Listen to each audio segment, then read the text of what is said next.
you came to the right place. The opinions and comments by the Blue Moon Guys are of their own and are not to be mistaken for those of YouTube, EPE, or the Presleys. Now, our hairstyles are another thing. Enjoy the show. Well, hello, everybody. Hello, Barb. Hey. Who all we got right now?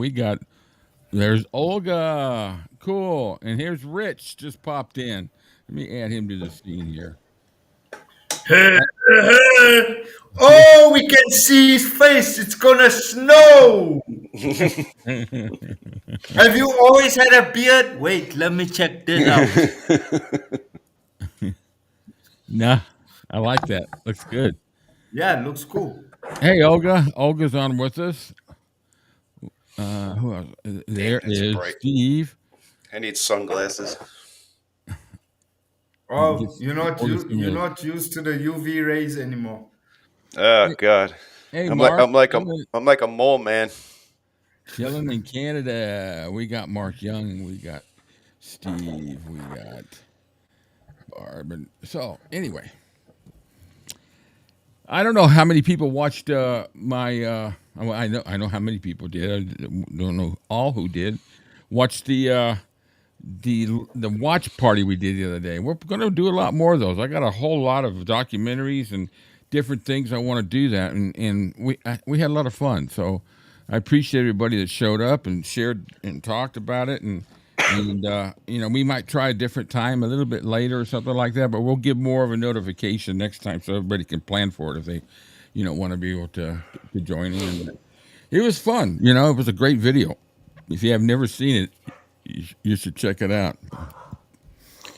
Would you know it? They haven't made a peep all day, and they're going to start barking now.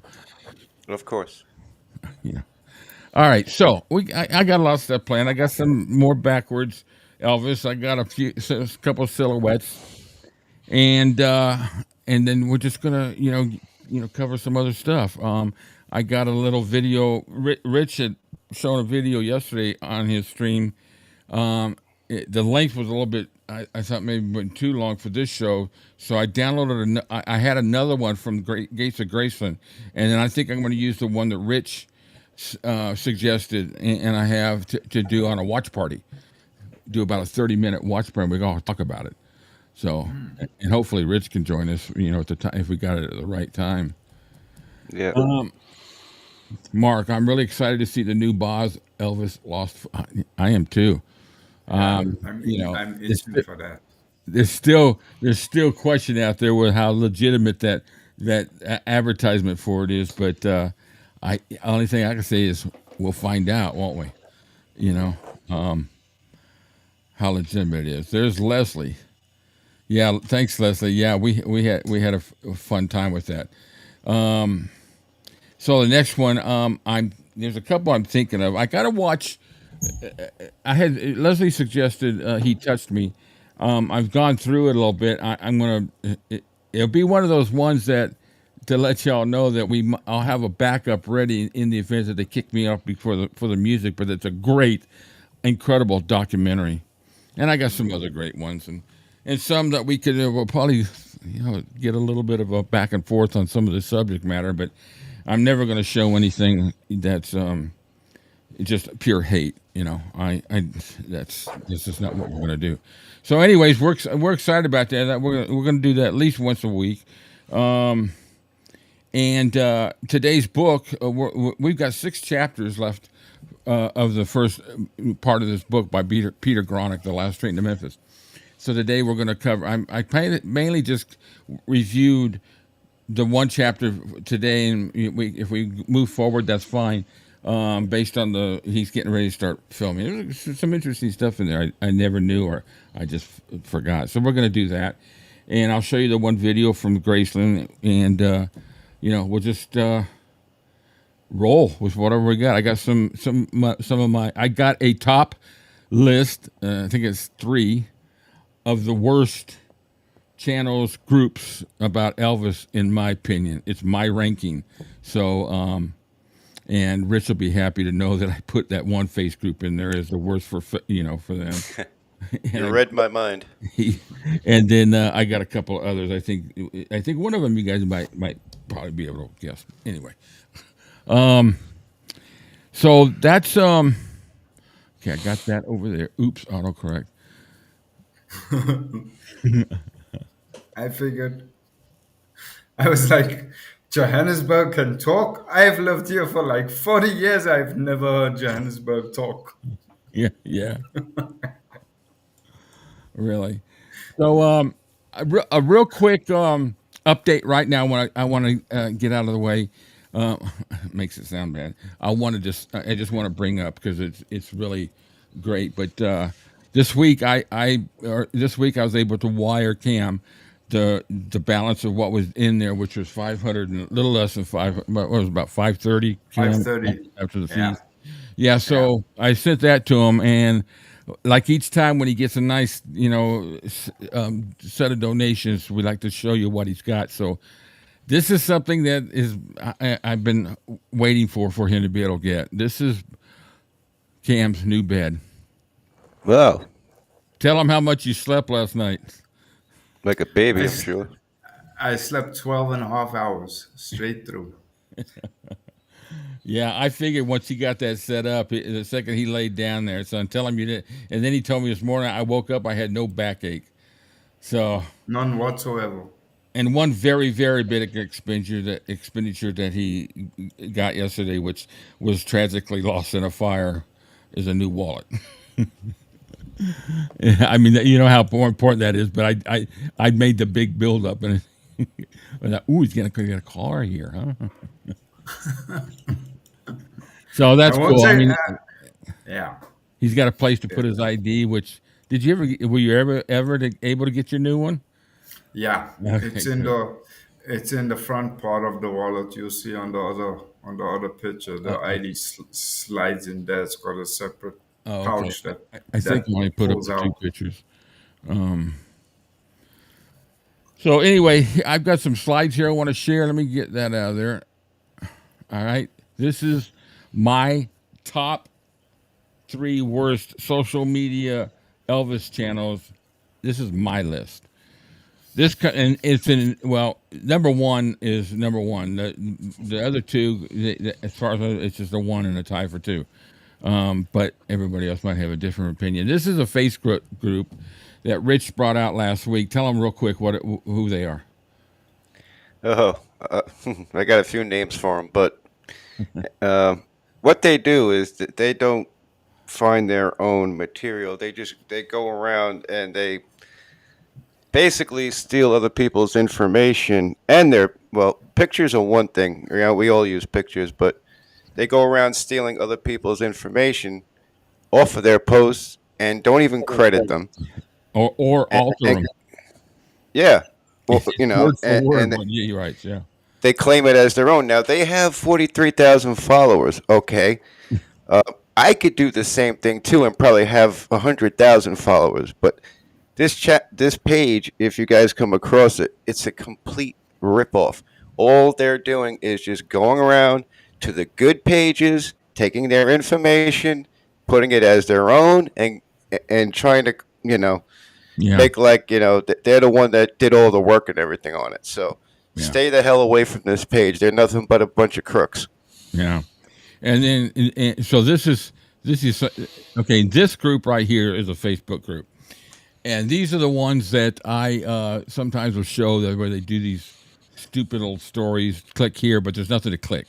All they want to do is get you to click, so they get their clicks. It's so stupid. Breaking news. I was going to go to the website and just take you there to scroll down, but everything's about Elvis. It's all these tragic things, you know. The Elvis was really living in the basement, and they uncovered it and didn't know for the last 47 years. So it's just a bunch of crap, you know. They're the ones that had Elvis last week. They were the ones that had Elvis sitting on a bench with children and showing them that he had a Woody or an erection or whatever you want to say. It was so stupid. God. You know, it's sickening. That's kind of a double. But it's just, they don't even try to make that look like Vernon screaming. Elvis, so it's just, they're sickening. They're absolutely sickening. Now, drum roll. You see, look at this.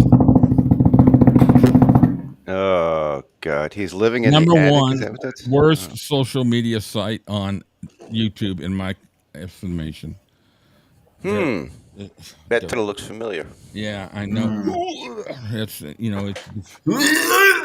yeah, yeah. So I decided I was going to put that list, and I'll update the list every week. But I don't think I'll have to move that one. They're full of hate, and they attack other. They're actually attacking Billy Smith right now. Are Absolutely. you serious? Yeah, Yeah. absolutely. Oh, absolutely. Billy and Danny and all of them now. So yeah, it's just. Oh, for the love of all that's holy. So anyway, that's all. That's all the discussion I'm going to do about them right now, because if it gets to the point where I need to bring it up for some reasons, minions, and we'll go from there. So I just want to come up with that and just share it. Okay, new and stuff. So in this day in Elvis history, he was at RCA Studios recording some of the Nashville sessions. Yeah. Who Yeah, who left the office door open? where That was I me. took Sorry. I I that's our background. You Yeah, that's the background we use for inside the studio. know, I saw that. I saw that on Facebook. First thing I thought it was you guys. I'm like, Yeah, yeah. the place. It looks a little empty without you guys there. So they had an overdub session that was on May 21st during that week. During the week, he went in there and they were shoot. I can't even read that. Love me, lead the yeah. So he started to do some gospel stuff too. So, so that's pretty much that's all the listings. We're not going to go through them all.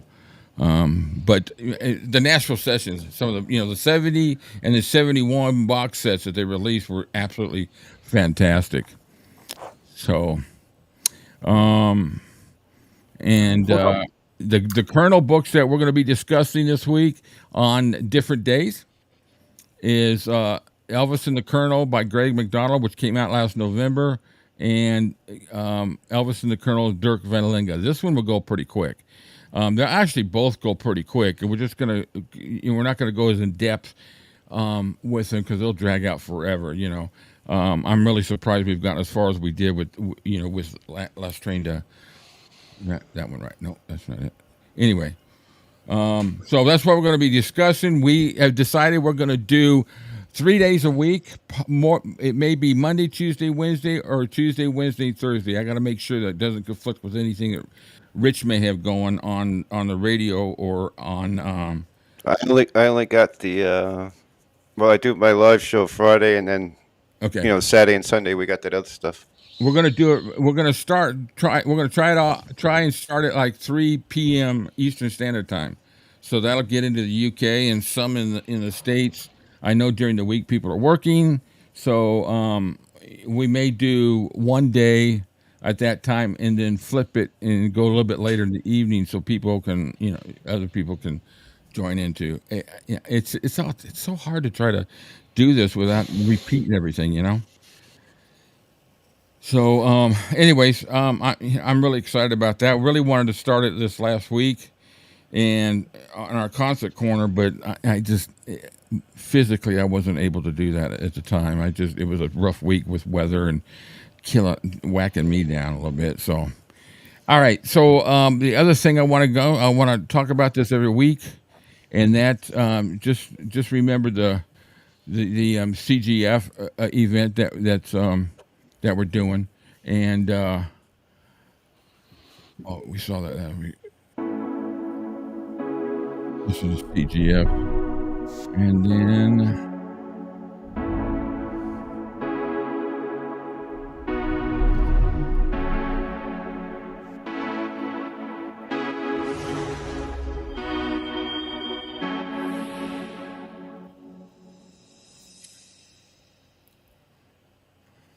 hey, Brent, I didn't realize you were here. Thanks for popping in. So the event that we're talking about is October 17th and 18th. We talk about, I really want to, we're just getting close. October's going to be here before, August is going to be here with a new release. So that's why I want to push through these books. But we really want to try to generate some more interest in getting some attendance to this. But it's, it's been held several years, and there's live music, there's buffets, there's all kinds of entertainment, and it's all into one place. It's a one-stop shop type of a deal. You can stay at the hotel where they're going to hold the event, and then you can go out and, you can, well, actually you can do whatever you want, but the best thing we do is just to stay there. Shelley Powers, who wrote the Elvis Remembered book, she's going to be there to talk. Maybe get an autograph for a book, get her signed book, some memorabilia. It's it's just fun, and it's £45 for a ticket. It's held in the UK, so if you're in that area, what a great thing to add to it. It's a 2-day event, so I'm really hoping that we can generate. I'm going to really be flushing the YouTube or hitting my channel with a lot of 60-second promos each week. I stopped calling them shorts because I just don't. It just doesn't sound right. Trying to share my shorts out there. All right. So now let's do a little trivia. Everybody ready for some trivia? Yeah. Because I want to get to that video by it's amazing. I picked one that answered a question for me, and I probably will answer a lot of questions for you guys. But all right, so like we do the last couple of weeks, I mentioned when we started this 2 or 3 weeks ago that I'd gotten the idea from Steve. He had been doing it for a while. And I thought, well, that's a cool little trivia thing. Of course, I do my silhouettes too. So I got 5 backwards Elvis. They're about 8 or 9 seconds each. And it covers from the 50s to 60s and the 70s. It covers all 3 decades. And then I got a couple silhouettes. And I think we'll have some fun with it. So we got 𝐿𝐵𝐞𝐤𝐿𝐵𝐞𝐿. Yeah, like Lesley says, it's a great event planned for. I can't go because I just can't travel. But I've seen the videos afterwards and the pictures, and it just sounds like so much fun. Hey, Deb, nice to see you. I just want to jump. If there's anything else you want to add, Lesley, to what I said, just message me real quick, and I'll get it up here. Because I've got a 1-minute video, actually a 3-minute video, coming out tomorrow to promote this, a weekly commercial, I guess you could call it, advertisement. Who else we got here? All right, so here's the first one. This one is backwards, and it's about 8 or 9 seconds. So let's see who can get it.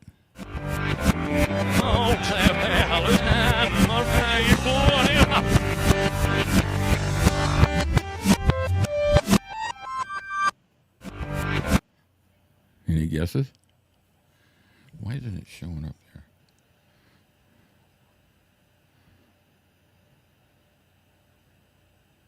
there? Close, Brent. Brent's close, but that's not it. I think I know. Yeah, I'm going to do it one more time.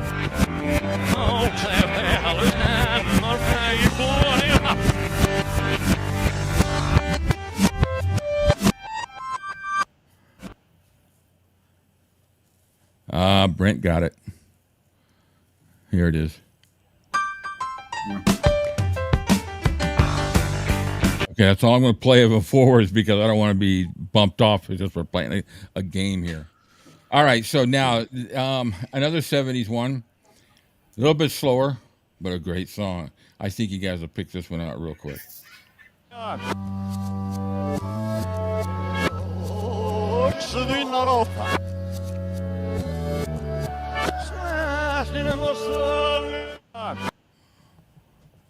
Oh my gosh, this subliminal backroad masking again.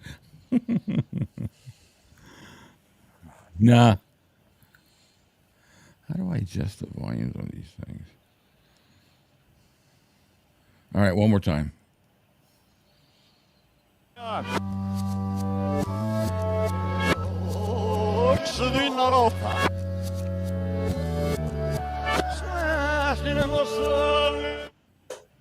Anyway, nope. It's off the same album, though, I believe. Satin. Renee got it. Good Yay. one. Hey. I was gonna say I'm gonna agree with Hidden Minds. Here it is. So many times I thought I knew. This is a great song. Yeah, it's funny. It gets you every time. Yeah, I was putting this together. It's really, really freaky, but I have a playlist on my Amazon Music. It's got all kinds of different artists and all that I like, and I have Tom Jones' version of that on that playlist, and as well as Elvis's. And Tom Jones had come on just before I started editing that to make it backwards. It came on my playlist, popped in. I thought, it's Twilight Zone here. Well, that ain't a sign. I know. Actually, you know what? All these, there's 2 from the 50s, and we got 2 more from the 70s. Oh, 1 more from the 70s. So here we go. Yeah, all ready?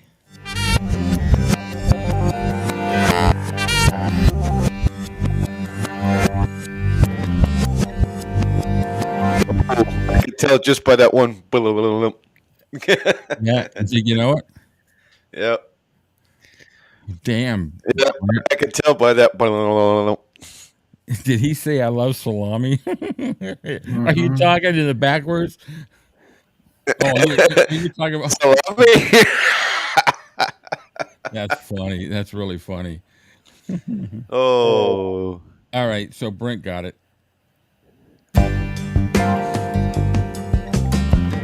Yeah, that's it right there. Yeah. Yep. All right. Hey, Michael. Just do me a favor, would you? What? Just put up the pictures again, just for a couple of seconds for those guys that missed it. Okay. Hold on. I gotta go all the way back to this scene here. When you're done with that, I have to say something to Hidden Minds. You're talking about your pictures? Yeah. Okay. So that's what Brent. Go ahead and tell him, Brent. I just wanted to say to every one of you all that, as I do every week, thank you so much. You guys have helped through your own way, your own contributions to put me in a position to purchase that bed. And like I said, it's an orthopedic mattress. I have never ever owned a new bed in my life. And I slept one night on that bed. I woke up, I didn't have a second of back pain.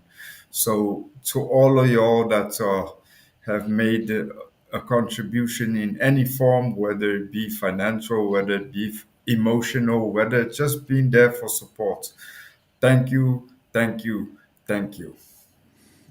deal, man. Good one. Yep.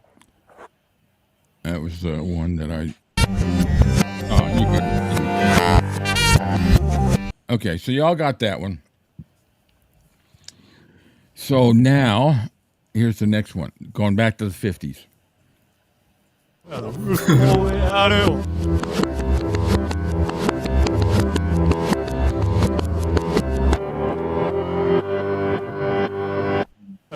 I know.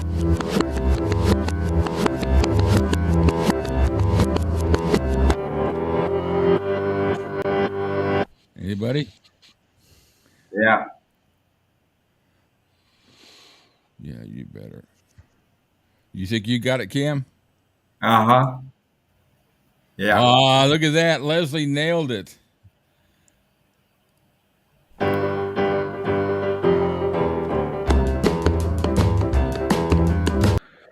I love that version of that song. Real quick, I want to add something here because I asked Lesley to send me a message if she want me to add. Lesley and Jacques will be taking some of their own Elvis-owned and worn memorabilia to that show too. So you'll get to see some items that was actually owned by Elvis. So that'll be cool. you know, I can't think of anything I've ever. Well, I don't own anything that he owned, but anyway, good one. Last one. This one, I swear everybody will get this one.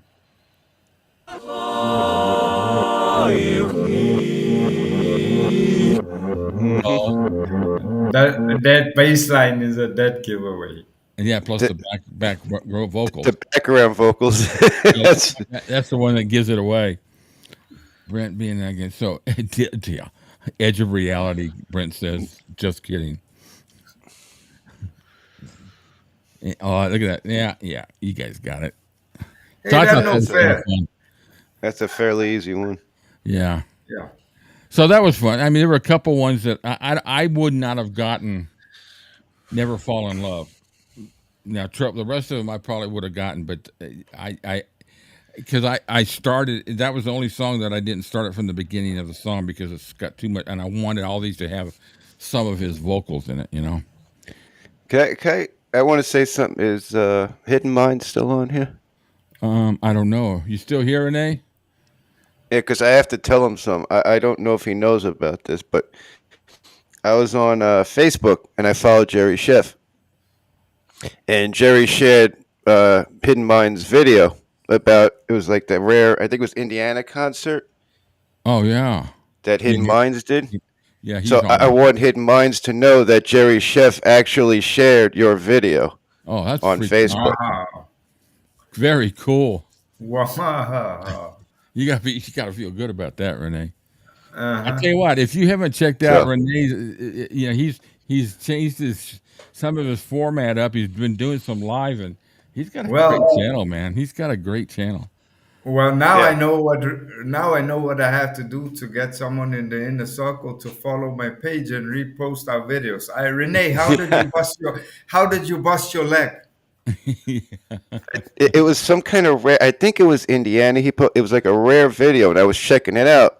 And then I went on Facebook and I saw it again, and it was posted by Jerry Schiff. He's like, something. I forgot what he said about the video, but that's I remember doing this song with Elvis and blah blah blah blah. I was like, wow, and I recognized Hidden Minds from our thing, so I wanted to tell him and let him know that Jerry Schiff shared your video.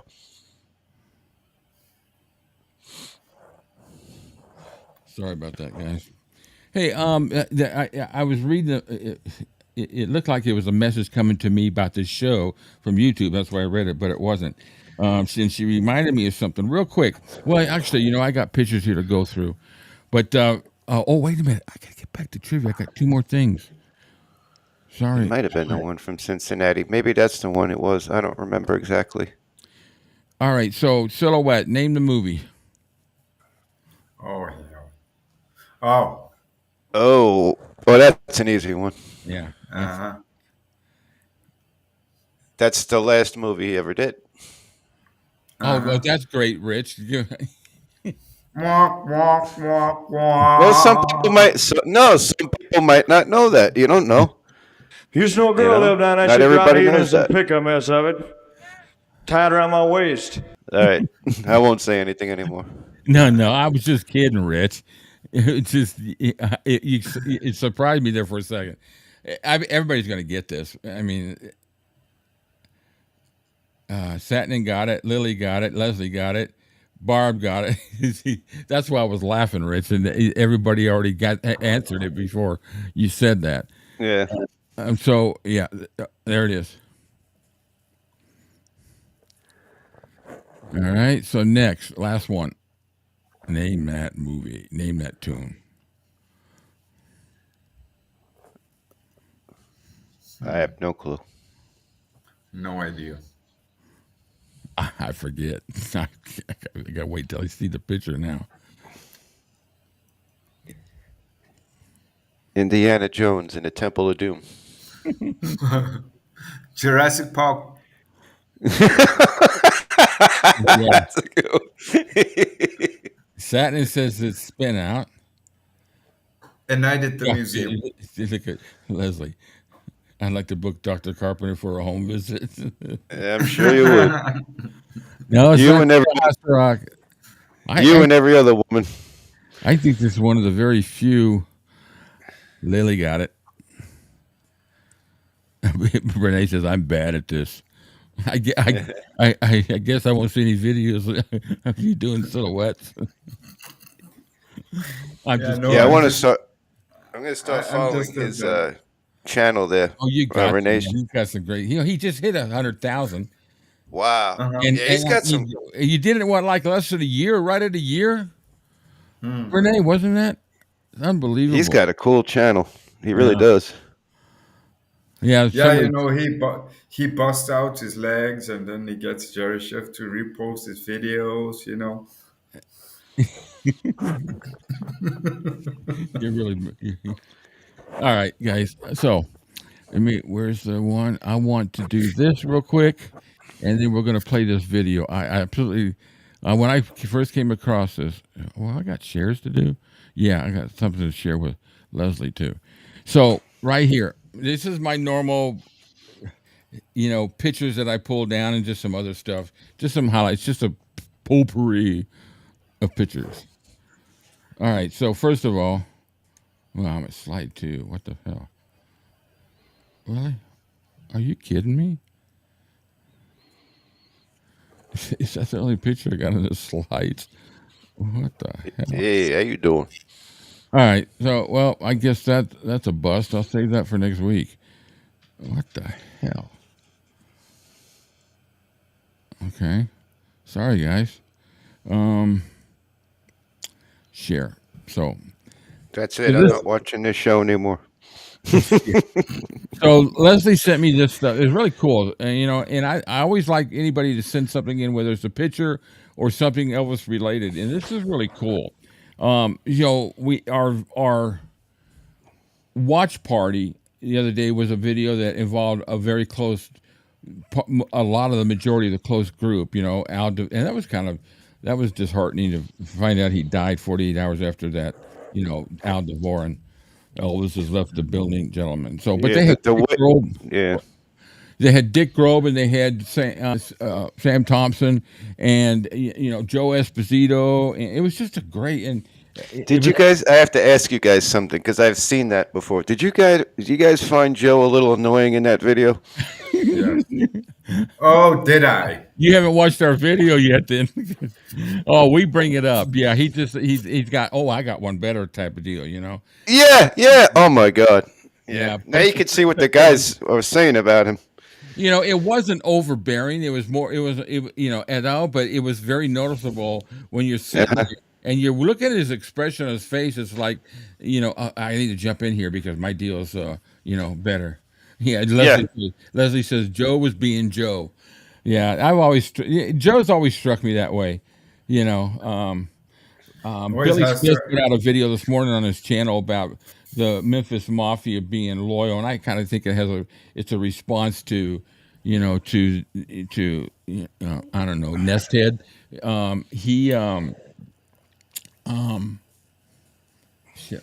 And it was really nice. But he talked about Joe Esposito and how they met him and their relationship with him and his wife Joni, or whatever. I guess they divorced later, and then, the topics, there was nothing boring. I mean, Dick Grobe, I loved the point. Was it Dick or was it? No, it was Charles Stone. He was talking about David Briggs. And there's a cute story in there, so I won't spoil it. But you guys, you got to check it out. It's online, and I loved it. And I got other documentaries we're going to do. There's all kinds of cool stuff. So Hey, that's cool, Renee. Thanks for popping in. What you gonna do? You gonna go bust your other leg so that Jerry Schilling can follow your page next week? hey, No, I'm just kidding, man. Thanks for popping in. Yeah, go to Facebook and go to Jerry Chef's page. You'll see that he shared it. yeah, I'll send you an email, Hidden Minds. I heard something yesterday that I don't want to bring up here online, but I want to share it with you because it's about, it's obnoxious. Anyway, so here's some pictures that Lesley shared. Here's Lesley with Dick Grobe. Oh wow! Yeah, here's Lesley with Dick God Grobe. rest his I believe soul. that's his wife. I think that's his wife. then you've got Sam Thompson, Charles Stone, Wow. and Lesley. And Wow. she sent they surprised her with she had sent them the print, I guess, to have, I guess it was a copy. That's how I understood. She said, and then they sent back a signed copy. It was really cool. I've got the That's book cool. by Charles Stone that's signed too. The book's out of print. I mean, out of print or it's out of circulation. You got to pay a fortune, I believe, for it to get it, unless it's been reissued. But I love the book. I've read it twice, and it's just such a great book. And it's going to be one of the discussions we have before August. Was it 5th that it comes out? 𝐂𝐫𝐞𝐥𝐿? Yeah, somewhere I there. think it's the 5th. I can't wait. That's 2 months in what's this? May, June, July. Oh, shit, 2.5 months. 2.5 months. I can't wait, man. I've ordered the Kindle and I've ordered the audio book because that way I can listen and read at the same time, and it does the bouncing red, yellow shit. Anyway, so now I'm hoping I pronounced her name right. Judy Palmer Benewald. I believe, let me know, Lesley. Let me get over here. She'll tell me. So this she on her Leslie's in the back there with the black tank top. I don't know if I call that a tank top for women, but excuse me if I. But anyways, that's Lesley, and then the lady in the turquoise top is Judy Palmer Benewald, who saw Elvis hundreds of times. Has some great little books treasured. I've got copies of them all on my Amazon Kindle, and great pictures and experience. You should check it out. If get on Amazon, or get wherever you get your Kindle books. Well, that would be Amazon.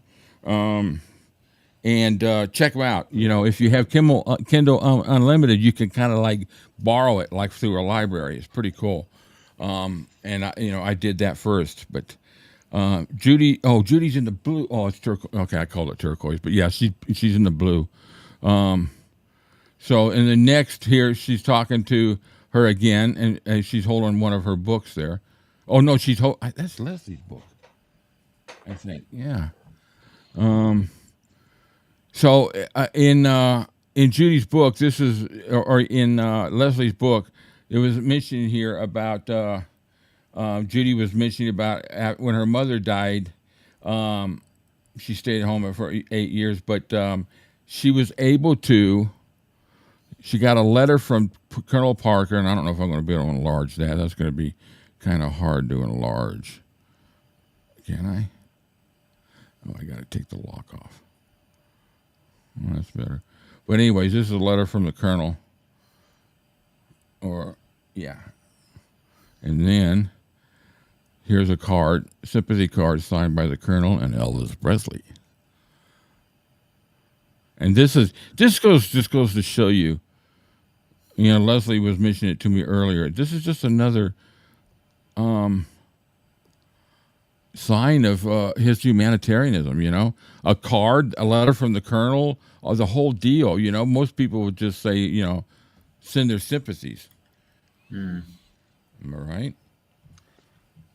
But and this was in 1972, I think it was, or somewhere around that time. Maybe if I done my homework better, I would have dates in my mind, but I can't even remember. Oh, November 4th, 1971.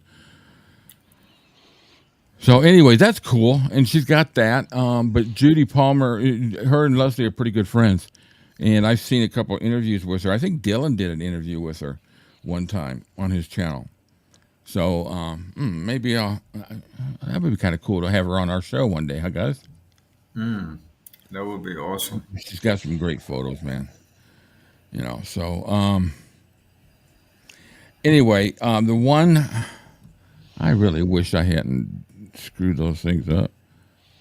One picture, that's crazy. Or did I put it somewhere else? 2-man scene. All right, guys. So what I'm going to do, I'm going to do this. I'm going to play this video, and we'll pause it to talk. It's about a 12 or 15 minute video. Yeah. Oh, I'm on the scene. And it's Angie Marchese who is in charge of everything at Elvis, everything, the whole archives, everything. She's the archive queen. She's got the job I wanted, and I would love to have. Oh, it's in Jude's book. Oh, okay. Thanks, thanks, Lesley. But anyway, let's play this video. Okay, I get to it here. I'm playing this straight from the. Oh, that's the other one. Are you kidding me?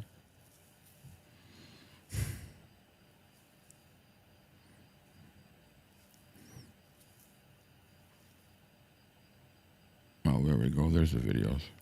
I got some other videos I want to share with you to kind of piss you off or make you laugh. All right, so I'll open that up. Sorry, guys, for the delay. So this is Angie Marchese. So a lot of you who are familiar with Graceland and all that. And during COVID is when I discovered a lot of YouTube stuff, and I watched a lot of what they put out. It was really cool. They had the chain suit that it was all boxed. It was just cool. It had his boots. They were size 12. So in case you're wondering, Lesley says she met Charles. Let me get that. She met Charles in Denmark when we were both judges in Denmark. Proud to call him my friend. Yeah, he's given us a video for some of the drives that we do for CGF. I like there's a lot of people. I actually sent out a few messages and links to my channel, my video that I did with Sally, and hoping that I can get an interview or at least a 5 or 10 minutes blast with Peter Gronick. I'm keeping my fingers crossed. I really would love to do that. When you guys like to have him in, you have a nice chat with him. God, that would be cool. That would be very interesting. It looks like Angie's about to sneeze. I know. Let me get her going. All right, so here's Angie.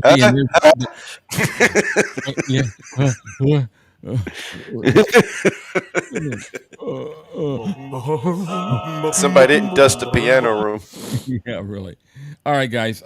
So let's take a listen. I'll pause it when we want to. See some pretty cool highlights about the Ed Sullivan Show, but near the end, is something that I never knew. I'd always believed the stories that we were told. Hi, everybody. It's Angie Marchese. I am Vice President of Archives and Exhibitions here at Graceland in Memphis, Tennessee. And we're actually here in the music room to talk Elvis and the Ed Sullivan Show. We chose this room in particular because the TV behind me is the oldest television that we have here at Graceland.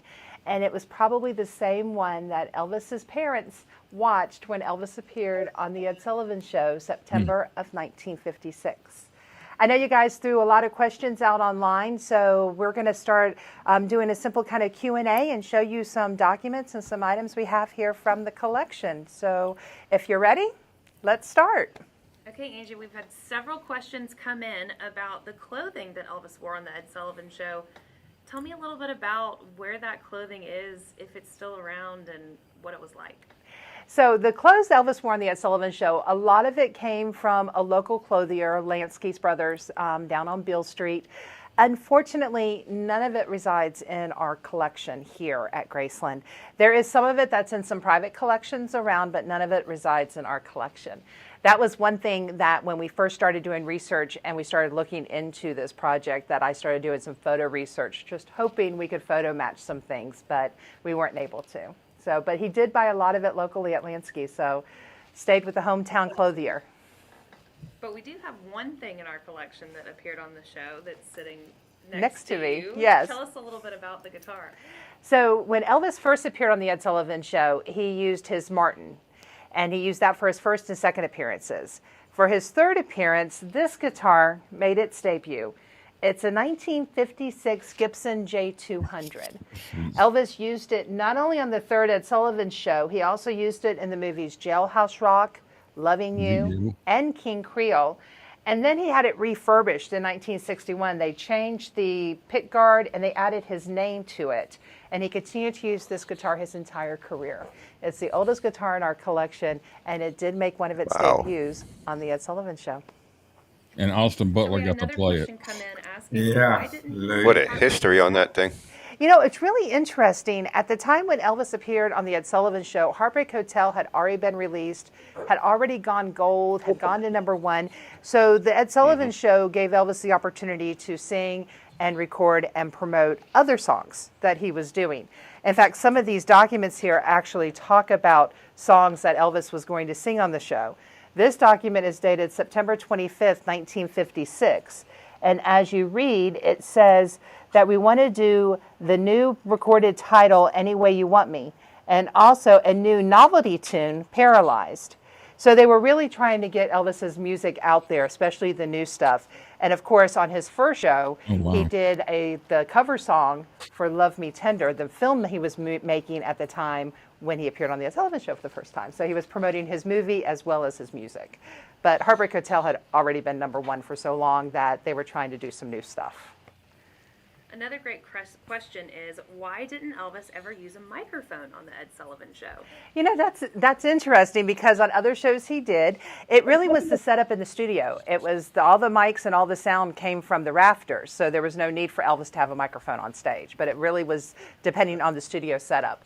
Now, when Elvis was on the Sullivan Show, his first appearance was actually filmed at CBS Studios out in California. And then the last two were actually at the studios in New York. But it was all the setup in the studio why he didn't use the mic. Yeah, Ed Sullivan had a car accident, so they used, God, what was his name? Charles, what was the guy that replaced Ed Sullivan that first night? Yeah, because Sullivan had been in a car accident. Anyway, Anyway, Elvis filmed it in California, right? he filmed, what's that? He filmed his time on the show. He filmed in California. The first First appearance. episode. Yeah, the very first episode. Yeah, because that's where the host was stationed at for CBS. So they just did it all from there. Lawton, thank you, Brent. Charles Lawton, great actor. Microphone. So another question that came in was, what was Elvis's pay for the performance? This is interesting. This is actually, he made $50,000 for 3 appearances. But this is the actual 1956 employer tax records from the Ed Sullivan Show, stating that in 1956, they paid Elvis $33,333.32. That's something like $200. And they held out in federal income tax $5,995.40 and paid $84 in FICA taxes. So out of the $50,000, $33,000 of it was for the first 2 appearances in 1956. And I got to tell you, to be able to sit there, and even though she has gloves on her hand, to be able to sit there and touch every one of that stuff, all those things, and know that you are in control of every freaking item in Elvis's life, physical. Yeah, it's crazy. Oh my God! Just to be in the same room as that guitar alone, the history on that thing. I know. I know. I would have, as much as I would love to pick it up, I would have too much respect. I would literally just. I would never touch it. I would never touch it. I would. No way. No way. I would stare at it every night, though. Jesus. Oh yeah. And the rest was for his January 1957 appearance. So another question came in about a guest that was on the show. They asked, is it true that Carol Burnett was a guest the same night as Elvis? If so, did Carol and Elvis meet? You know what? That is such a great question because she was. The January 57 show, not only was Elvis the star of the show, but some of the other guests that were on there was Carol Burnett and Lena Horne. I could only imagine that they did cross paths backstage. And Elvis, being the Southern gentleman, would definitely have gone up and greeted Carol Burnett. I figured that would be somebody that he would have admired and appreciated her comedy. So there's no actual record of them actually meeting, but I can only imagine since they were on the same show, they probably crossed paths backstage. Yeah. Mm-hmm. Another question that came in was, I know Ed Sullivan didn't originally want Elvis on the show. What made Ed Sullivan change his mind? Now, Steve Allen that's a show. good question because Ed Sullivan actually said publicly that Steve Elvis Allen wasn't kicked his fit for ass. family entertainment and, quote unquote, was not his cup of tea. And then in July Engine of play. 56, Elvis appears on one of the rival shows, the Steve Allen Show. And that night was the first night that Ed Sullivan lost in ratings to one of his competitors because Ed Sullivan had the #1 show on TV. So just a few days later, we have a telegram dated July 12th. This is actually between Harry Ketchum at William Morris Agency and Colonel Tom. And in it, they talk about the Sullivan deal. So Ed has now realized that even though Elvis might not be his cup of tea, he is good for ratings. And so that they were going to try to get a deal done so that Elvis could appear on the Ed Sullivan Show. Also working around Elvis's movie obligations and other obligations they had already had at the time. So it literally was Steve Allen beating Ed Sullivan the ratings that actually, pushed Sullivan to have Elvis on his show. Okay. Another question that came in was, is it true that Elvis received his polio vaccination live on the Sullivan Show to encourage teenagers to get the vaccine? That's really interesting because he did receive a polio vaccination. It wasn't live on the show, but it was backstage. It was very photographed and very promoted because it was a way of letting the teenagers and young adults know that they needed to eradicate this disease and that Elvis was getting his polio shot, so it was cool for you to do it too. So yes, that did happen at the Sullivan Studios in New York. That the #1 contributor to juvenile delinquency also got a polio shot. 3 times, one Yeah. on a fourth, one on a fifth. That also is a good question. It wasn't because of lack of wanting him there. After Elvis's third Ed Sullivan appearance, Elvis goes and he gets drafted into the military. And so he films his movie, King Creole, and then he's off into the Army. So to celebrate Ed Sullivan's 10th anniversary of being on TV, they actually reached out to have Elvis appear on the show. But unfortunately, Elvis was serving his country in the Army, and he was stationed in Germany at the time. So there was just never really reconnected where there was a perfect time for Elvis to be back on the show. Elvis did send a telegram when the Beatles appeared on the show, welcoming him to America. So Elvis and Ed and Colonel all remained friends throughout the years, but never really kind of hooked up on TV again. So what other items from the archives do you have to show us today? Some interesting things. One thing that I found fascinating is that Elvis appeared in Tupelo, Mississippi on September 26, 1956. This was his homecoming show. And this is actually the press release regarding the show. And it states on it that unfortunately there will be no television cameras or no television allowed at the show because of Elvis being under contract with Ed Sullivan. And the only person who could change this was Mr. Sullivan himself.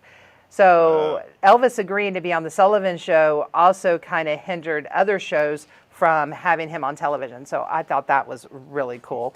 That's interesting. Another thing is that if anybody ever wondered what room Elvis stayed at in the Warwick Hotel, here is actually a copy of Elvis's room receipt, and the room number's in the upper corner. It's room 1716 to 1718 at the Warwick Hotel in New York. I wish I knew that because we stayed there one.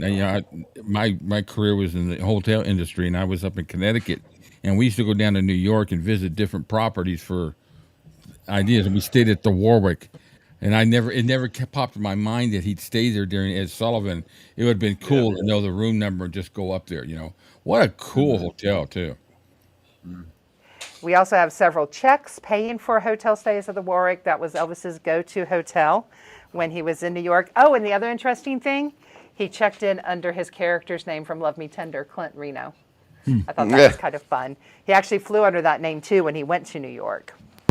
I would have checked in as juvenile and then we've delinquent. got his local American Federation of Musicians tax receipt, because when Elvis was appearing in New York, he did have to pay local taxes to the American Federation of Musicians. This is for his appearance in January of '57 on the Ed Sullivan Show, and it came to $39.26. Chump change. And let me see what other fun things we have here. Oh, Elvis was on his way home from the Ed Sullivan Show on a train, and he cashed a check in Shelbyville for $50. Wasn't that when he stopped off at another station? He walked the rest of the way home. Wasn't it at that time? Yeah. You know when he came back? That was from Steve Allen. Oh yeah. You know what? That You're was right. Steve yeah. Allen. That's right. Yeah, that's right. Yeah. Thanks, man. Needed some money in his pocket on his way home. So I thought that was kind of cool. What's really cool on the back is you can see all the stamps of all the places the check got routed before it got to Memphis. So that's a lot of banks it went through. And it also is signed by Elvis, which is also really cool. I would hope But so. yeah, and then we've got some checks, weekly paychecks given. I'm surprised it actually got there when it went through so many places. People look at, oh, Yeah, geez, right. you know, I guess that was his autograph. Or they may have been, who's Elvis? You know, the juvenile delinquent. To Elvis's band Yeah. members, DJ Fontana, Scotty Moore, Bill Black. and Bill Bill Black. Black. They're all for, these are all for the week of work ending January 12th, 1957. So this would be for his last appearance on the Ed Sullivan Show. And they're all for $100. Jeez. And then So here weak. is a check to the What about the Jordan Airs? Hotel for $446 Is that who she's talking about now? to cover all of their stays.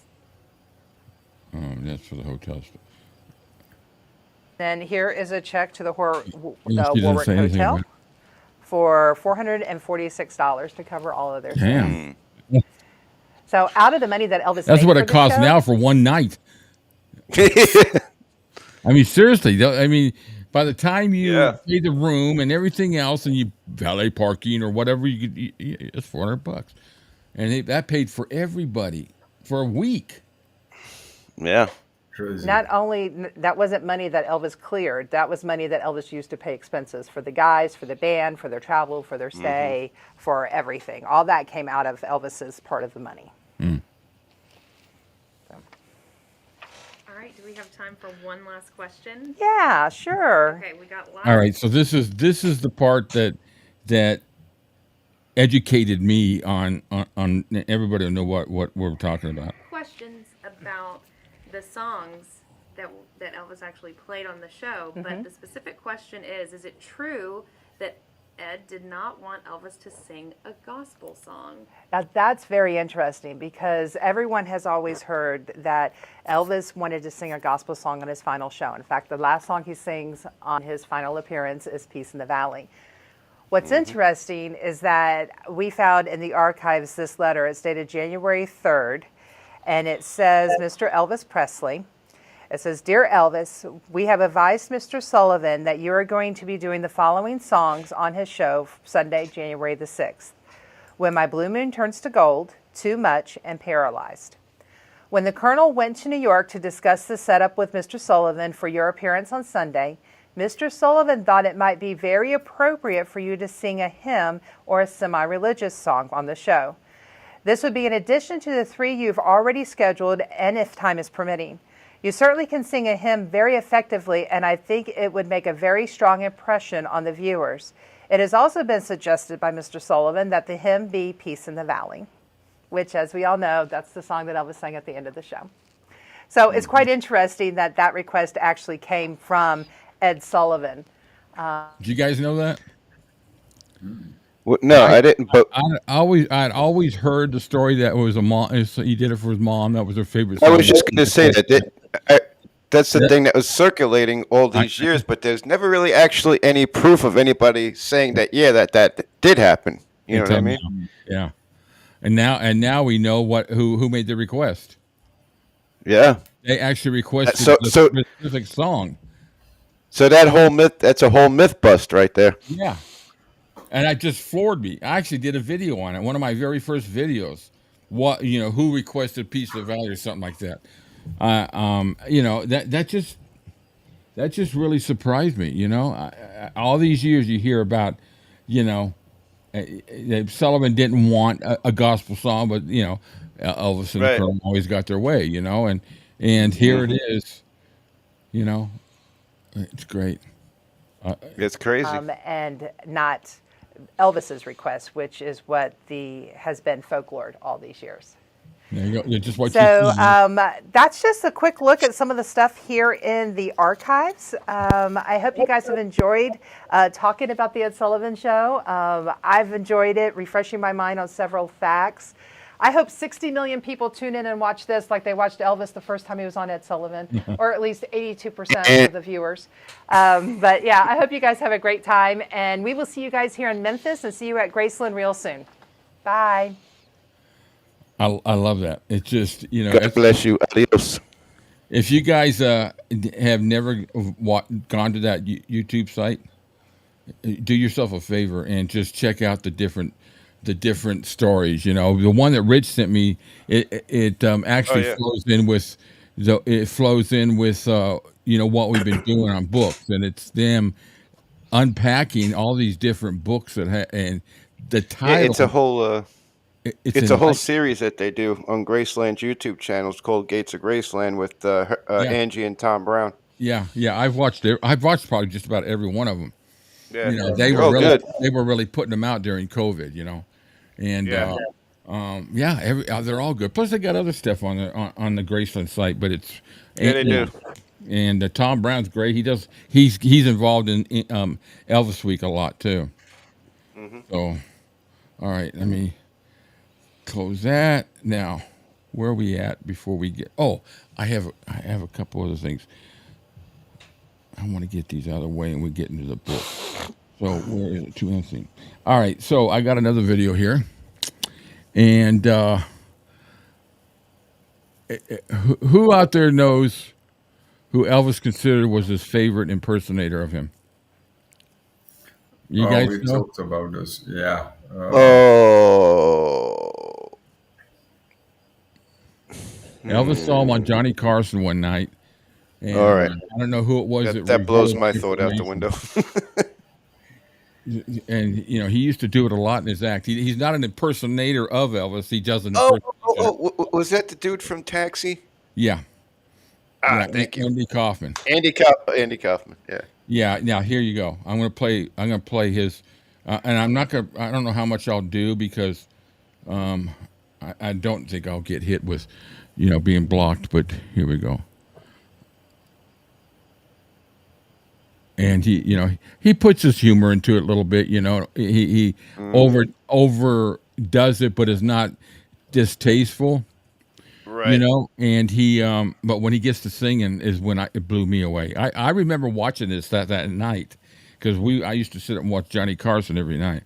Here we go. It's only a minute and 50 seconds. Thank you very much.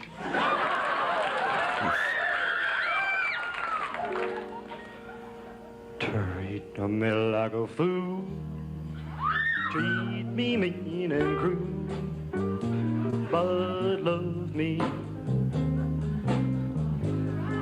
Bring my faithful heart. Tear it all apart. But love me. When you ever go, darling, I'll be your so lonely. Oh, I'll be sad and blue, crying over you, dear only. Oh, big and still. After the show, baby. You know, he's not overdoing it. No. No. You know, and he's It's very tasteful, and he puts a little. it's straight up imitation. It's not like, you know, Yeah, and it's you his, can tell. his voice is really good. You know. The Yeah. beginning, in the very beginning of that, he's like spot on. It really was. Yeah, he does.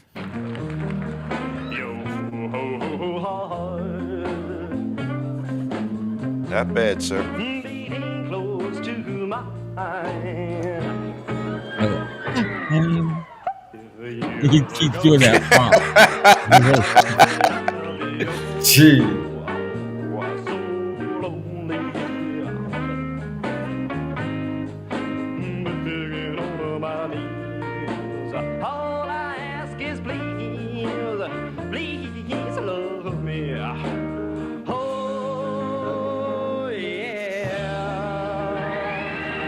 Not bad, sir. Not bad at all. Yeah, I thought it was pretty good. You know, everybody's got their own taste about it, but I give him a lot of props for that. You know, Yeah, no, Yeah, God rest his soul, man. It was good. oh, he was he hilarious. does Taxi. Oh my he God. do, he doesn't rip it to shreds. Right. Did you watch the movie with him? The My was it with Man Jim on the Moon? Carrey. With Jim Yeah. Carrey. Yeah. Hell, he played him spot on. Right. All right. So here's a video. This will piss you off. One of these. I put these up because it pisses me off. All right. So this is Elvis and aliens. The time Oh, here we Elvis go. Presley saw an alien, We are all nothing compared to aliens. and he had some of the craziest stories about seeing aliens. Elvis claimed when he was just 8 years old, he went out in the dark outside his childhood home, and there was a UFO hovering above him. He said he and the alien had a telepathic connection, and even received a vision of his future, and it was the aliens that inspired him to dress in jumpsuits.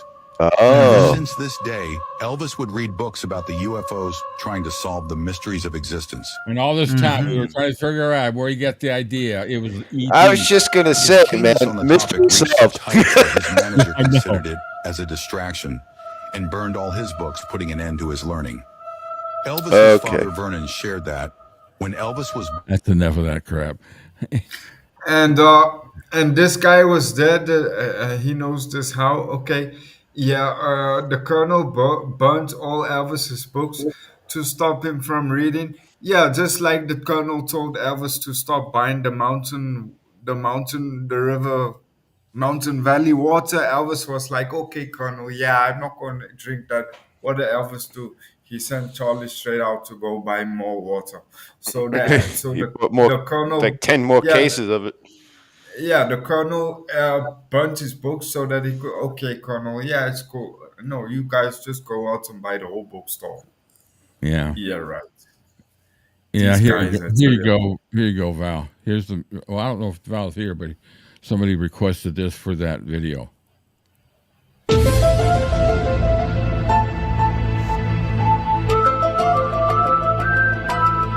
That fits. Elvis. Scary is that Oh, what's scary is that people actually take time to do this shit. It I really know. is. Well, yeah, they get the clicks and all. That's all they care about. They these are all AI generated. Thank God for the little Right. green man. Banjo Paul says. Yeah. yeah. Okay, so the last Thank video. God for the last- Avengers. What's that? Thank God for the Avengers. Yeah. Thank God for Lancelot Link. If you all remember him. All right, so I saw this the other day. It's one of these, I try to put out these little short videos that show people talking about Elvis and experience, and I call it Remembering Elvis. And I came across this video. There's no way I'm going to put it up because Liberace, just listen to what he says about his experience with Elvis and realize what a freaking bullshitter Liberace is, and see if you can figure out what I'm talking about. It's only, it's not too long. It's only a minute and a half. It's Liberace and David Letterman. Liberace is here. Tell me about this picture. Well, this is there's got to be a great story with this. If not, it's a great picture anyway. Oh, thank you. The first time Elvis Presley ever played Las Vegas, he was booked on a bill with Freddie Martin's orchestra at the Frontier Now that Hotel. right away sounds like a mistake. It was. Yeah. Yeah. And the kids loved him, but he wasn't, at that time, he wasn't ready for the adult audiences in Vegas. And Colonel Parker, who is a friend of mine, said, would you come over and do some publicity pictures with Elvis? And so we traded jackets. He's wearing my jacket, and I took his guitar. And this picture went all over the world. And Elvis was so impressed with the fact that I wore sparkly jackets. He said, could I wear a sparkly outfit in my next movie? Would you mind? Well, shoot, there goes the alien story. It was Liberace.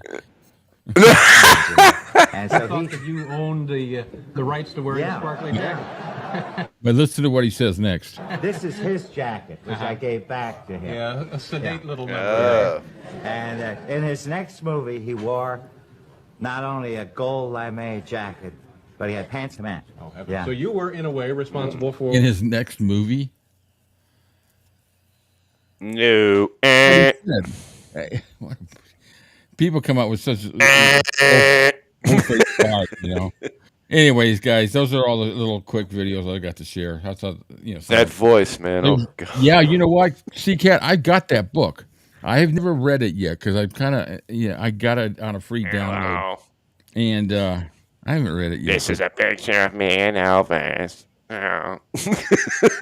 Yeah, you talk like that. You talk like that too if your butt was sore. All right, guys. That's enough. Sound like the Penguin from Batman. I'll get woked for what I said. All right, so let's get to the book. I don't think I have anything else to go over. I look forward to some videos and some notifications this week. And when you leave a comment in the on the, if you're going to watch it or replay, just fill in there what time frame works for you, and give us, like 2 p.m. Eastern Standard Time or whatever zone you are. Let us know, because Cam and I can do these most any time, and we're just gonna do them on different days. Monday, Tuesday, and Wednesday we'll do one at 3. We did the other one, the first one, and then we'll do one at 12. We'll do one at 6, something like that. Maybe we can get a good spread on that. And then I'm gonna do a watch party again this week. So I'll give everybody about a 2-hour notice when we do it, because I'm gonna pick which documentary we're gonna do. There's some really good ones. If you have any suggestions of some documentaries you want to see, let me know. I think it's going to open up some really good conversations on some of these. There's some that were made and you sit there and say, oh, that's BS. Well, that's what I want the conversation for. I have a good idea for a documentary. Yeah. The one that, it's how Elvis Presley was inspired to wear jumpsuits by aliens. Instead of land skis, he went to lunar skis. he went to alien skis. Yeah. No. He went to Liberace's. Yeah. Oh, Lord in heaven. Okay, so let's get to the book. I hope everybody's. I need to get that damn thing off the screen. How did I do that? Oh yeah, those are the 2 books. P was involved in the burning books. My ears need to breathe. Yeah, that's right. All these books are supposed to have been born. Well, you know what? He had book burnings. He had the cult. He had aliens. Geez, man. And with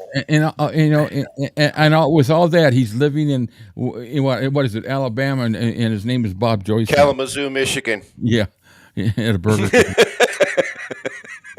All right, guys. I'm sorry for bringing up Bob Joyce. I can't stand the sucker, but anyway.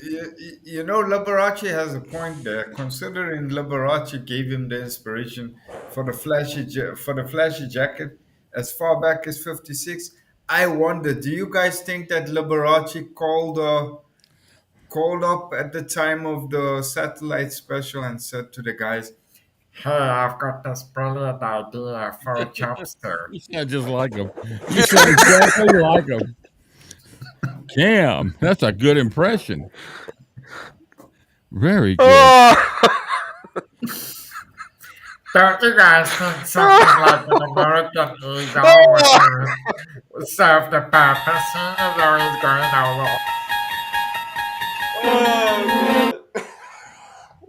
Kind of fits, doesn't it? All right, guys, that's enough playing. We're gonna burn for that one. Hope everybody can listen. We're gonna get. God rest his soul, of course. Yeah. Liberace. I actually went and saw him in concert one time. He was with Neil Sedaka. Well, Neil Sedaka opened up, and talk about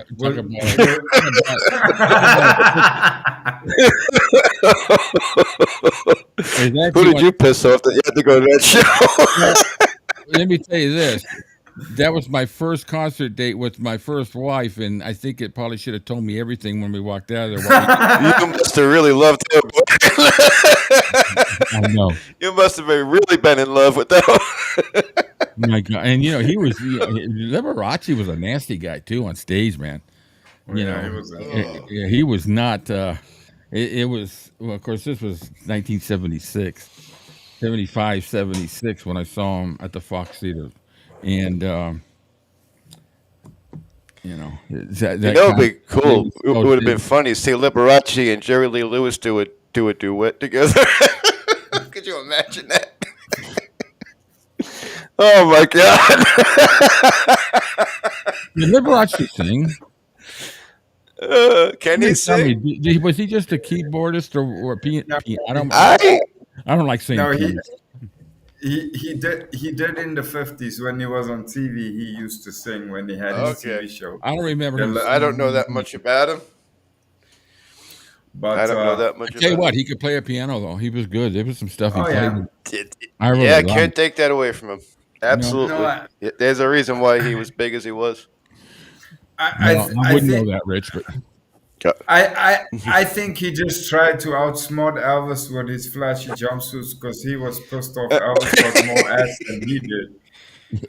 hey, Oh Kathleen, good goodness. to see you, Kathleen, here on board. So, all right, guys, listen. Oh I God. kind of made highlights of this chapter, "Love Me Tender," and so because I figured it'd probably do like we normally do. We branch off, and we usually get maybe a chapter or two in.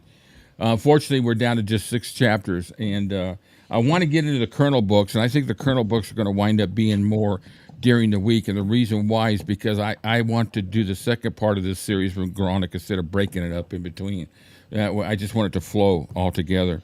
And it's been great. The comments, everybody, typing in.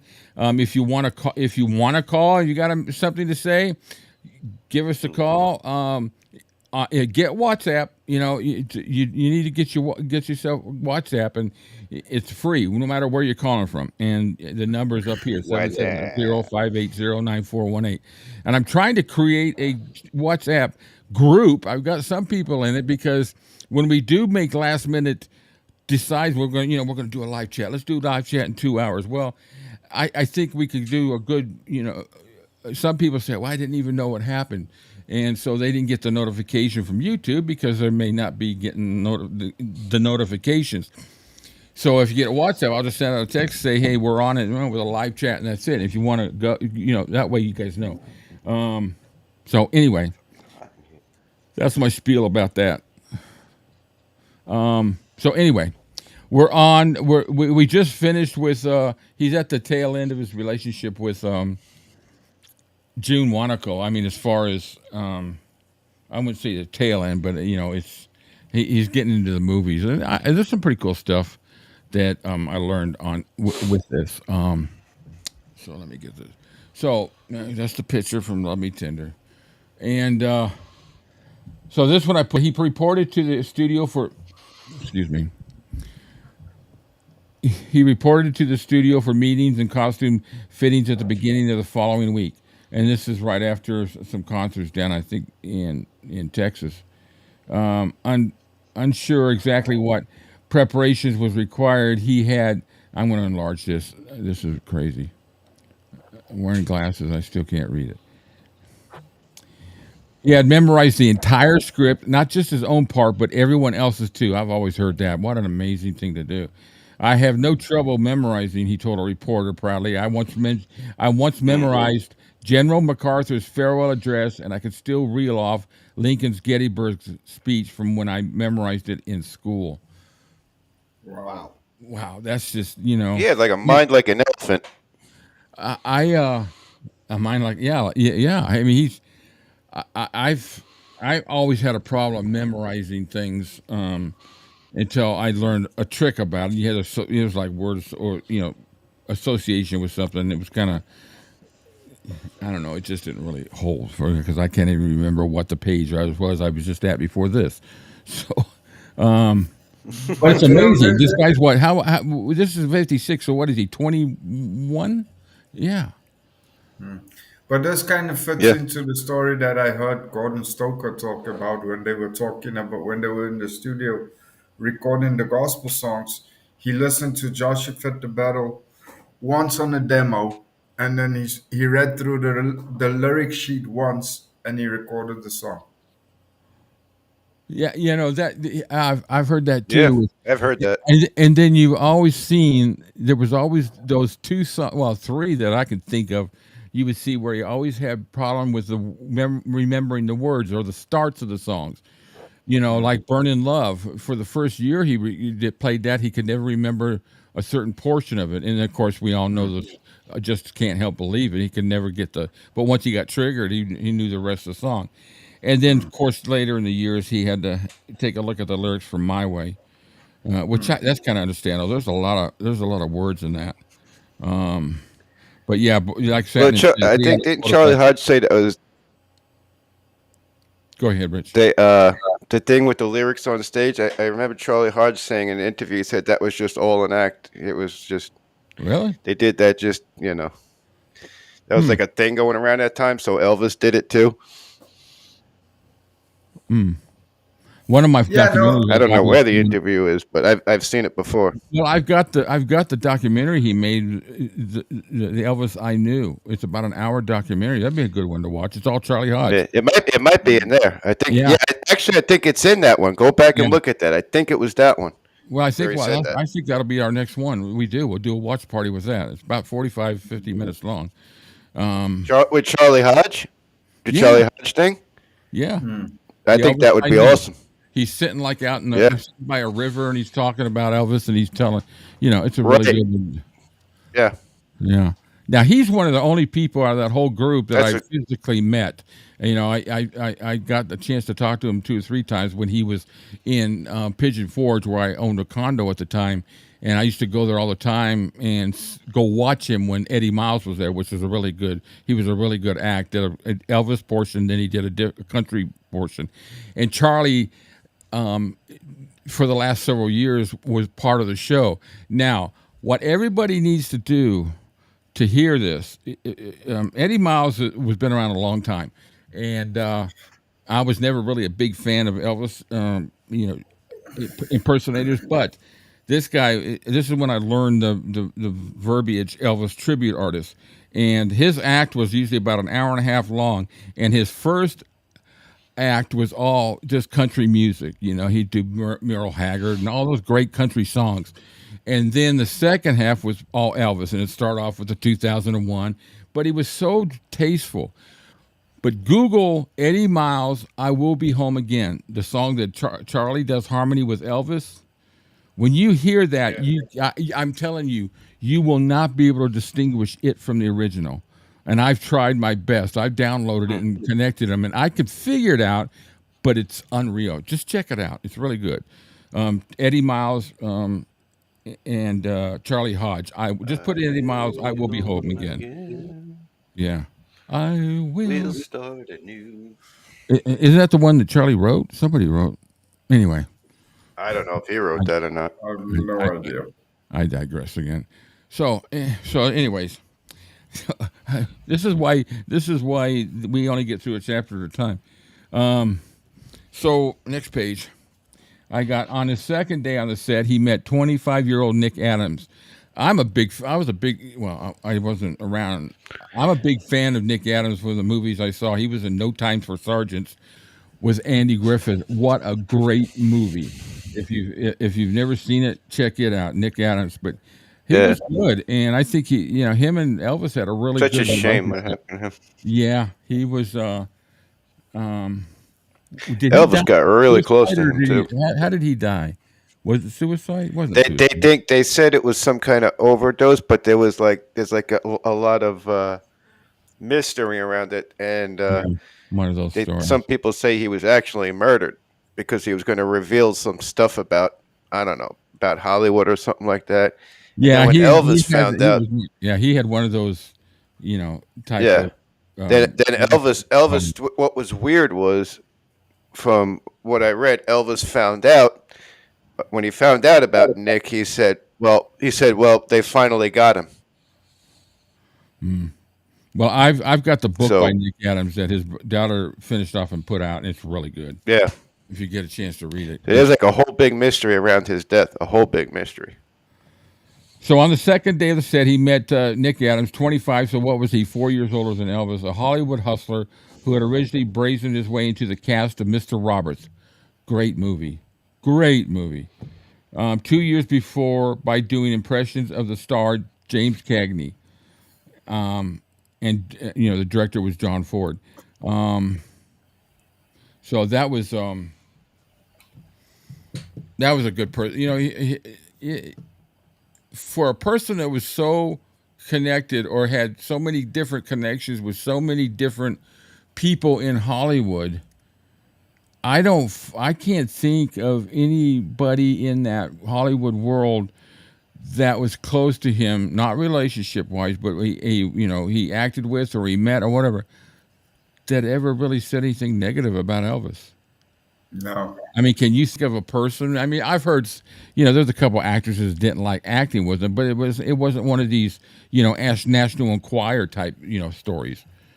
No. No, I'm still waiting for someone to say something in a derogatory sense towards Elvis. I've never heard it. Did we lose Rich? No. Oh, he must have something to do. He's muted his phone and blocked out his screen, so he'll be back. And of course, then this is when he met Natalie Wood through Nick Adams. And of course, we know a little bit about that relationship. After driving cross country, oh wait a minute, I need to bring that down. Scotty and Bill and DJ showed up after driving cross country from Memphis.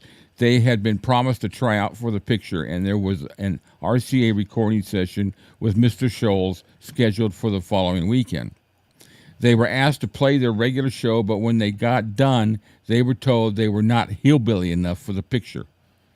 Scotty was furious. If they had known the musical director wanted hillbilly, he fumed they would have given him banjos and jugs and Roy Acuff music. Usually they tell the actor in a, when they're auditioning to say, play a guy that's angry. Yeah. He whatever. They give him some kind of a character. So this is when I think this is when it all really started with between up to this point, Scotty, Bill and DJ. It was a unit. They were fine, I think. But all of a sudden now, they're starting to see the screws being turned by Parker. I'm sure Parker had some to do with that. And then, of course, Deborah Pageant, I think he really had a huge crush, infatuation with her. And a lot of people say that's why he was attracted to Priscilla, was because they say she looked a lot like Deborah Pageant, but I don't think so. No, I don't see that. Hairstyles, but there's a great scene in Milton Berle had to be the best host for Elvis on any of the TV shows. As far as interaction, the scenes that he did with Milton Berle. When Deborah Pageant walks in and she hears Elvis and she attacks him, and Milton Berle gets his clothes ripped. It's just hilarious. Milton Berle was hilarious. He had some great movies. Let's see what we got next. The director, Robert Webb, was very patient, taking him aside. I guess they're having issues with him getting into the role. So the director, Robert Webb, was very patient, taking him aside before the start of each scene and going over it with him so that he could visualize the action and emotion. What they should have done with Scotty, Bill, and DJ. Webb would break down the lines too, giving the fledgling actor points of emphasis and breathing points, talking to Elvis in private, showing him the kind of respect that they always allowed him to take direction. He, I guess, that's not the last one, is it? What the hell? Here we go. All right, so there were just 2 more weeks of shooting before Elvis was scheduled to leave for the Tupelo homecoming concert. And that was what, September? Or was it? Yeah. Oh, the concert itself was September 26th. Right. I thought it was the 26th. That was what was in my mind. that had been booked in July. Filming was originally supposed to be over by then, but now he was going to have to come back for a few more days after the concert. That was all right. He was enjoying himself now. He was getting into the Hollywood scene now. Now, in the aspect of, he never got into the party type scene, I don't think, with the big parties, and they partied No. themselves. They made their own parties and went and did what they wanted to do. Hollywood must have been a Disneyland to him when he first got there. Because you think about it, up to that time, he really never did much in on the West Coast at the beginning. A few concerts here and there, but he was mainly just the South, and so he's doing. Go ahead. Yeah. It's like he said in '69 too, when he was talking from the stage. He said when he went to Hollywood and after he's done all the shows or whatever, now he's traveling around in the back of a Cadillac drinking Pepsis and eating cheeseburgers and saying, "Hey, I'm a hot son of a bitch," and everyone's going, "I'm a squirrel, get him." He said, that's what he thought. He said he was living the high life. Yeah. It was the beginning. I think that this is one of those critical points in his career when he's gone from just doing local shows and now he's beginning to become that international star now. Yeah, no, I mean it's obviously it's going to have that same effect on each one of us if something like that had to happen to us. You Right. bust around your own town for like 5 to 7 years, 10 years of your life trying to make the ends meet, and then all of a sudden here you get a call to go to LA or to Hollywood or to Memphis, whatever the case may be. Now you got work to do. Of course, now you got people waiting on your hand and foot. Of course, you're going to sit there at some point, at some level or another. You're going to go, hell, I made it now. Yeah. Not saying that he ever did it in an arrogant sense, but I'm sure he must have looked at himself in the mirror and said, this is it, man. Yeah. And like Vernon said, at the Madison Square Garden press conference, he says it happened so fast. Everything just happened so fast. Here we are, 1956, right? So he's headed to Tupelo September 26th. Right now he's filming Love Me Tender. This is almost exactly 2 years from the date he stepped into the studio. Yeah. Right. So he's gone from being a truck driver to being a international star. Yeah, I mean, what did he earn a week driving trucks? Something like $13 or $26 a week or something. Yeah, driving a truck. Wasn't much, Now he's been paid like $50,000 for one TV show. I mean, hell, that's more money than it's he would crazy, have right? made in 2 years driving a truck. So $50,000 he got paid for all 3 shows. That equates to, I think I did the calculation earlier, that equates to almost $200,000. For what? 15 minutes at the most on each show? Yeah. Now, you got the expenses and all that kind of stuff. But, to be able to walk away with an equivalency of the day, just say he paid all his expenses, he walked and, the guys got paid and he walks away with, say, $100,000 for 3 days. 3 freaking days. Yeah. Unbelievable. And, I mean, hell. Whirlwind. I got to tell you, it had to be a whirlwind. Yeah. It was. There's no way. How do you, I give him credit. You think about it. Going from 0 to 100 with financially and popularity wise, you got to really put yourself in that position. I mean, your ego could go through the roof. Oh yeah. Now think about listen to all those interviews when Elvis was in like 56. In that area, you listen to how well grounded he still is mentally. It's just amazing. Yeah. Yeah. He. I think on a personal side, even with the money, Well, I think a lot of it has to do with how he spent the first part of his life. He knew that he Yeah. did he knew right then he did not want to go back to that, and he wasn't going to spoil it. No. And but 2 years in those two, and then he's getting ready to buy Graceland for what 105,000, 106,000, was it? Yeah. That today, what 102.5.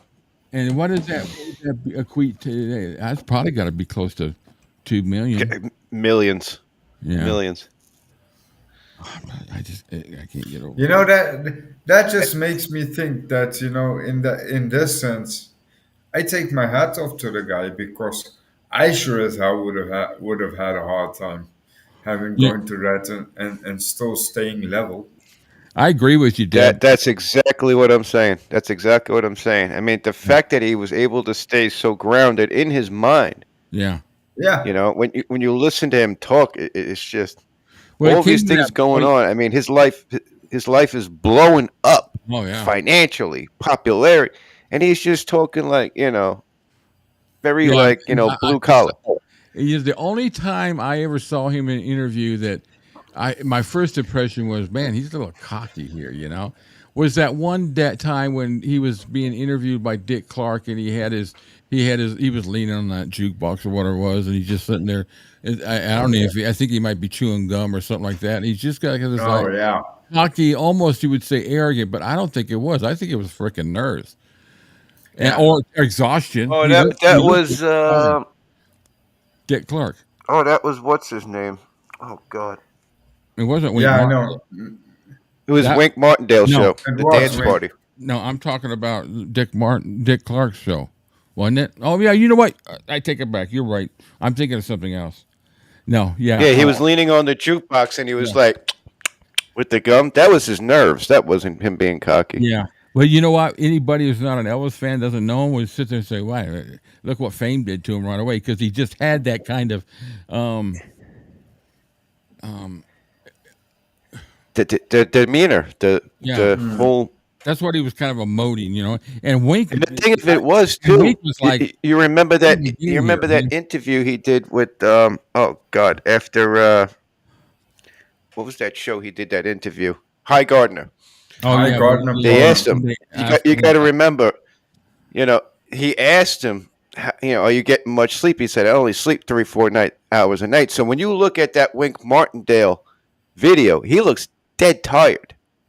He really Yeah. does, because Yeah. he's just like, Yeah.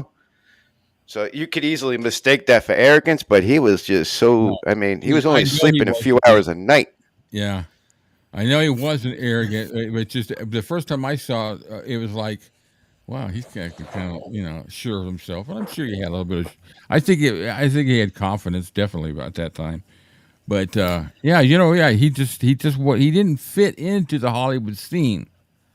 I love that High Gardner calling interview That because was great. Yeah. Yeah, that was the first time he kind of put the interviewer in his place, and that was the first time he but he did it so classily. But everyone that knows Elvis, that was Elvis's way of saying, you know what, you want to have an interview with me, have an interview with me, but don't come to me with a load of yeah. bullshit questions. Because Well, I have to. I want to answer. I'm sorry, guys. I want to answer CCAT and Deb. I have to. Not that I'm correcting anybody. No, go ahead. He didn't give away a ring that night. What Elvis said was, they were advertising. He was basically promoting the Rushwood Park show. That's why he was on Wink Martindale. And he Right. said at Rushwood Park, that show, that they would be giving away his ring as a door prize. Right. Yeah. Yeah. So I just wanted to, make No. make everybody aware of that, because everybody is thinking he gave away a ring on the Wink Martin. No, it wasn't on the Wink Martindale Yeah. show. It was, for the show. Yeah. All right. See how many what more got left in here. So there were two more. We covered that. I guess that's the last page. All right, so that pretty much covers the Love Me Tender area. I look at this as far as the DNA part that I talk about. This is the introduction to the Hollywood scene now. He's got the touring stuff. He's got the touring stuff. I heard my dog barking. it just keeps branching out, and this whole career, it's just, and at this point in time, it's in the book. Of course, I could have. I can't read the whole book straight here, and it'd be pointless anyways. Because what I want to do is have people go out and get the book if they don't have it, because it's really good. But anyway, he. I talk about his career starting from Dewey Phillips. Well, starting from birth, but when we were talking, that was the beginning. Dewey Phillips and Sam Phillips. And that's where it all began, just before Elvis walked into the Sun Studios, and Dewey and Sam had that. Dewey had that. What was it? Red Hot and Red Hot and Blue. Yeah, Red Hot and Blue. Yeah, yeah. And he was a wild guy too. I mean, he was crazy. He was one of those ones like would stand up and. On the rock end of it, he was like a preacher standing in the studio just dancing around and but with him it was music and say amen, no, say Elvis, man, say Elvis. Hallelujah. Hallelujah. All right, guys. So we're really far into this book now, which is great. We have 6 more chapters, and I'm going to try to push to get a couple of chapters, maybe 3 next week.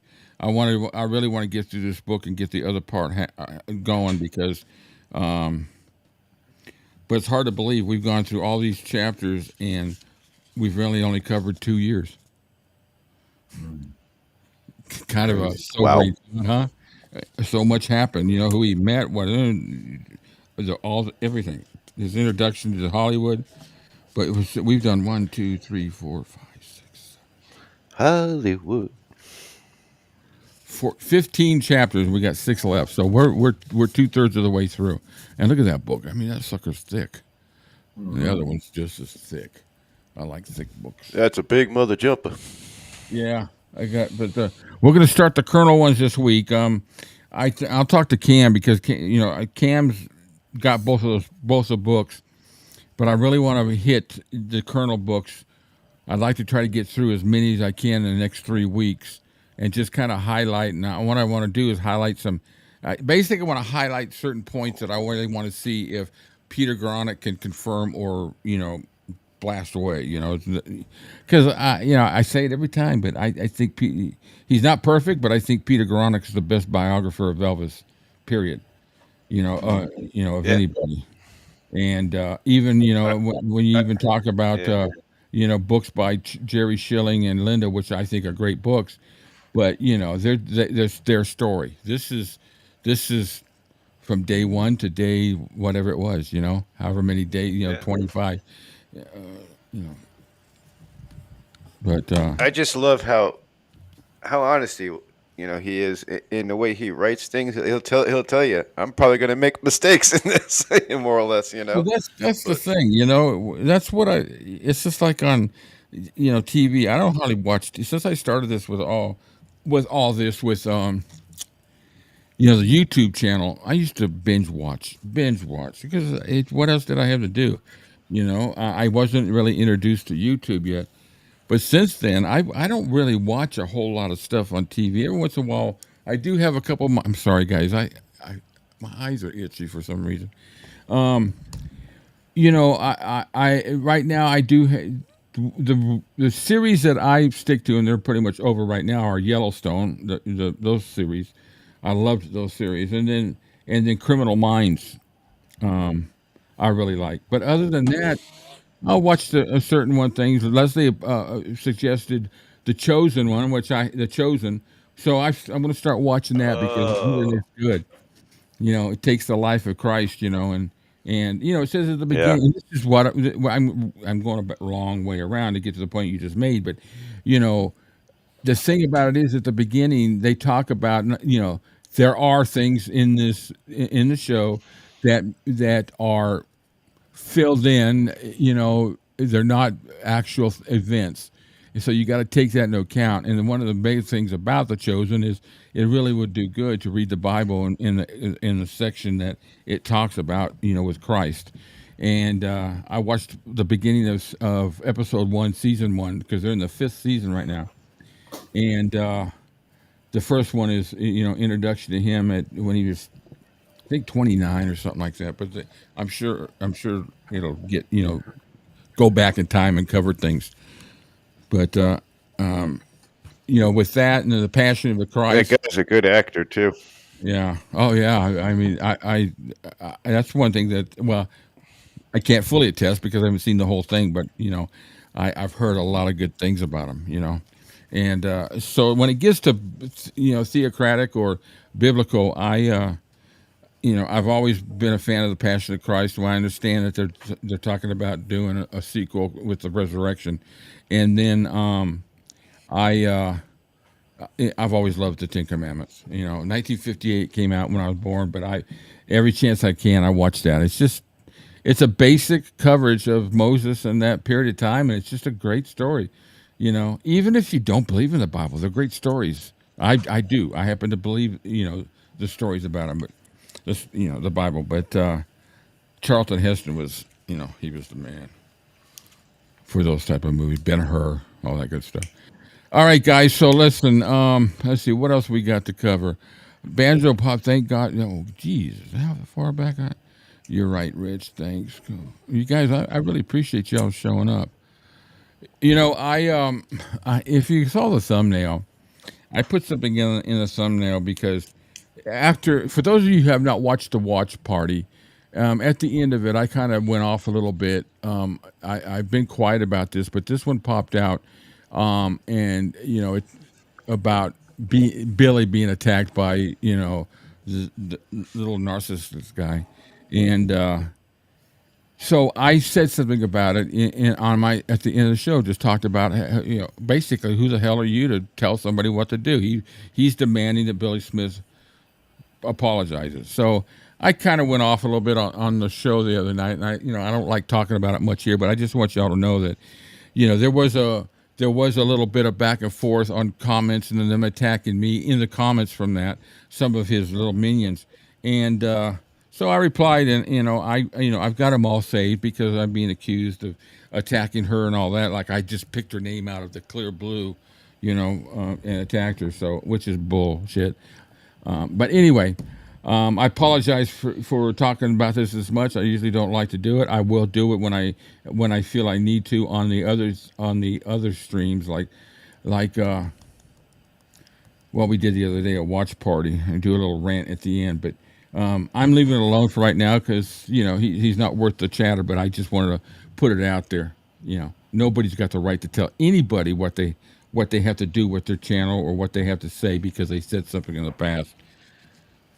So anyway, I digress. That's my story. I'm sticking to it, and we're having fun. So right now, what we got, Rich has got his. It's 3:30, right, on Saturday? 3 or 3:30, Rich? Yes. Yeah. 3:30, sir. Yeah, he's got his live show, that live stream he does. Shares some different stuff. He shared that one video that he suggested to me, and I think I'm going to do that in a watch party because it's a little over 30 minutes, maybe almost 40, and I didn't want to take up that much time on here. I started watching part of it. I think I've seen it before, but oh no, I haven't seen this one. It's about the books unpacking. So it's exciting because there's some books in there that, he covers a lot of religions. He was very in depth and a great reader. I'm the same way. I love to read. Absolutely love to read. Yeah. I don't mean to interrupt you, but that entire video, there's certain, you get a feel of where his mind was at and the searcher that he was. That's what's so good about that video. I mean, it's not just his religious books, his spiritual books.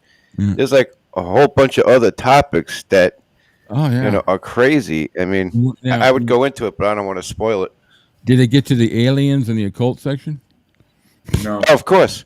It had a book that said how to create your jumpsuits after a visit with aliens. It was a manual. E.T. phone home. EP phone home. What is that, Cam?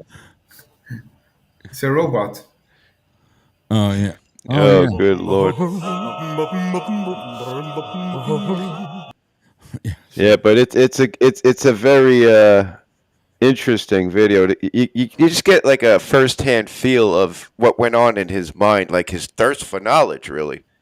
Yeah, it You know? fascinates. All of it fascinates me. What Angie does and Tom Brown does there. Tom Brown's got a great interview with Jerry Phillips. That reminds me. One of the documentaries I'm going to do is the one where Jerry Phillips sits with all the guys. That's in a theater, school type. Where you have a theater for it, where they do speeches and all that. And it's Jerry Phillips and all the people that were in Nixon's office there that made the whole thing happen, and they tell the whole story from beginning to end. Yeah. Great video. Schilling was there, right? Yeah, it was Schilling. He tells a story, and the main guy that he talked about, and they're hilarious. The guy wrote a book too afterwards. I think I might have. You're right. That is a good. Yeah, it's about an hour and a half long, and this is the most detailed version you'll get of that whole story. So, we may do watch parties more than once a week because I dug out on my laptop 200 different documentaries. Now, some of them are probably doubles. Some of them are crap. I'm not going to show, I'm not going to have videos that would, give Louie a chubby. So I'm not going to do any of that stuff. So, sorry. So anyway, a lot of stuff we're doing. We're going to try to get to the concert corner in another week. We're trying to determine the exact day we're going to either do it at noon on Saturday, and Rich has been kind enough to move one of his features on the radio in the event that we do that. So I appreciate that, Rich. We thought we'd do the concert corner, be live with phone-ins and listening to a concert and talking and chatting and having fun on the radio. And I'm also going to record it to be able to post it up on YouTube channel so you can see what we did when we did the concert corner. And I'm working on getting some podcast availabilities to post our podcast on Apple and hopefully Amazon too. So that's a lot of work. That's a lot in the works, and so a lot of it's going to happen over the next couple of days. Unfortunately, I haven't really felt too good. I hadn't felt too good the last week and before, and it was just a matter of too much salt intake for me. My wife works at Olive Garden, and she treated me one night with some stuff, and I by the time I was through, I looked like a bloated alligator. My skin and everything just really hurt. So it takes me a little while. We got that. We got just fun, and there's going to be times when it may just be me, or it's going to be me and Cam, and occasionally, hopefully, eventually we'll get to the point where Rich is going to be able to join us more because he's still once he gets some things settled at home, we'll be good to go. I'm excited about having him join us on another Inside the Studio, which reminds me, we had another great one yesterday. We did a cappella of what was the song we did a cappella on? Long Black Limousine. Oh my God, that puts chills down your spine. I should go back and watch that. Oh man, when the girls come in so I come up with an idea, and I'm going to start doing this. I'm going to start working on it. It really won't take much to do. I'm going to take each one of his albums. Some of them is going to sound stupid, but I still want to put it out there so everybody can listen. That he released, from Elvis Presley to Elvis to all the way down to the last one, Moody Blue. And I'm gonna take it and I'm gonna redo all the songs in just a cappella. So every song will be just Elvis's voice. Period. Whoa. Sounds pretty cool, huh? Whoa.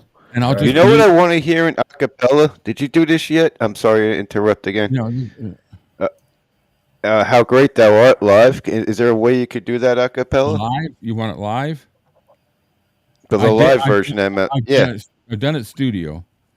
We did that last week, Cam? Last week or the week before we did. No, that was about 2 weeks ago. Yeah, but yeah, I'm going to do I'm going to do the concerts too. Right now, The AI's gotten really good.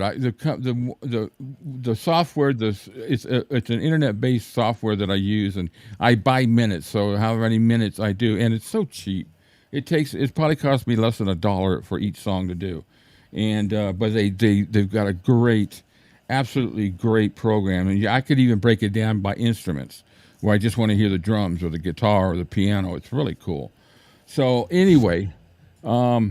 So the concert albums that I'm going to do are, the first one would be Live in Vegas, 1969, and this has to be studio or professional recorded because it's hard to get out a lot of the background noise. And then I'm going to do On Stage, and then the next one would be Madison Square Garden. Oh no, That's the Way It Is.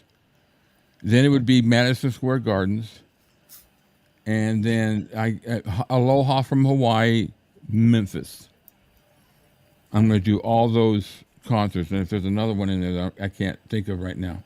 These are all the ones that were studio released by Elvis while he was alive. I'm doing those. I'm not going to do any, remastered, remixed. So I think it'd be cool. I could literally upload a video. It would actually be audio. I can do some video work, I guess, put in there. It'll all be audio, and I could get each album completed and done and ready in a couple of hours and upload them. And I'm just going to go start with number one, and that includes all the soundtracks, everything, all the way through. So, like I said, some songs will, they'll be shitty because it's just the way the song is, or he could tell. You'll be able to tell how much he's into these songs when you hear him that way.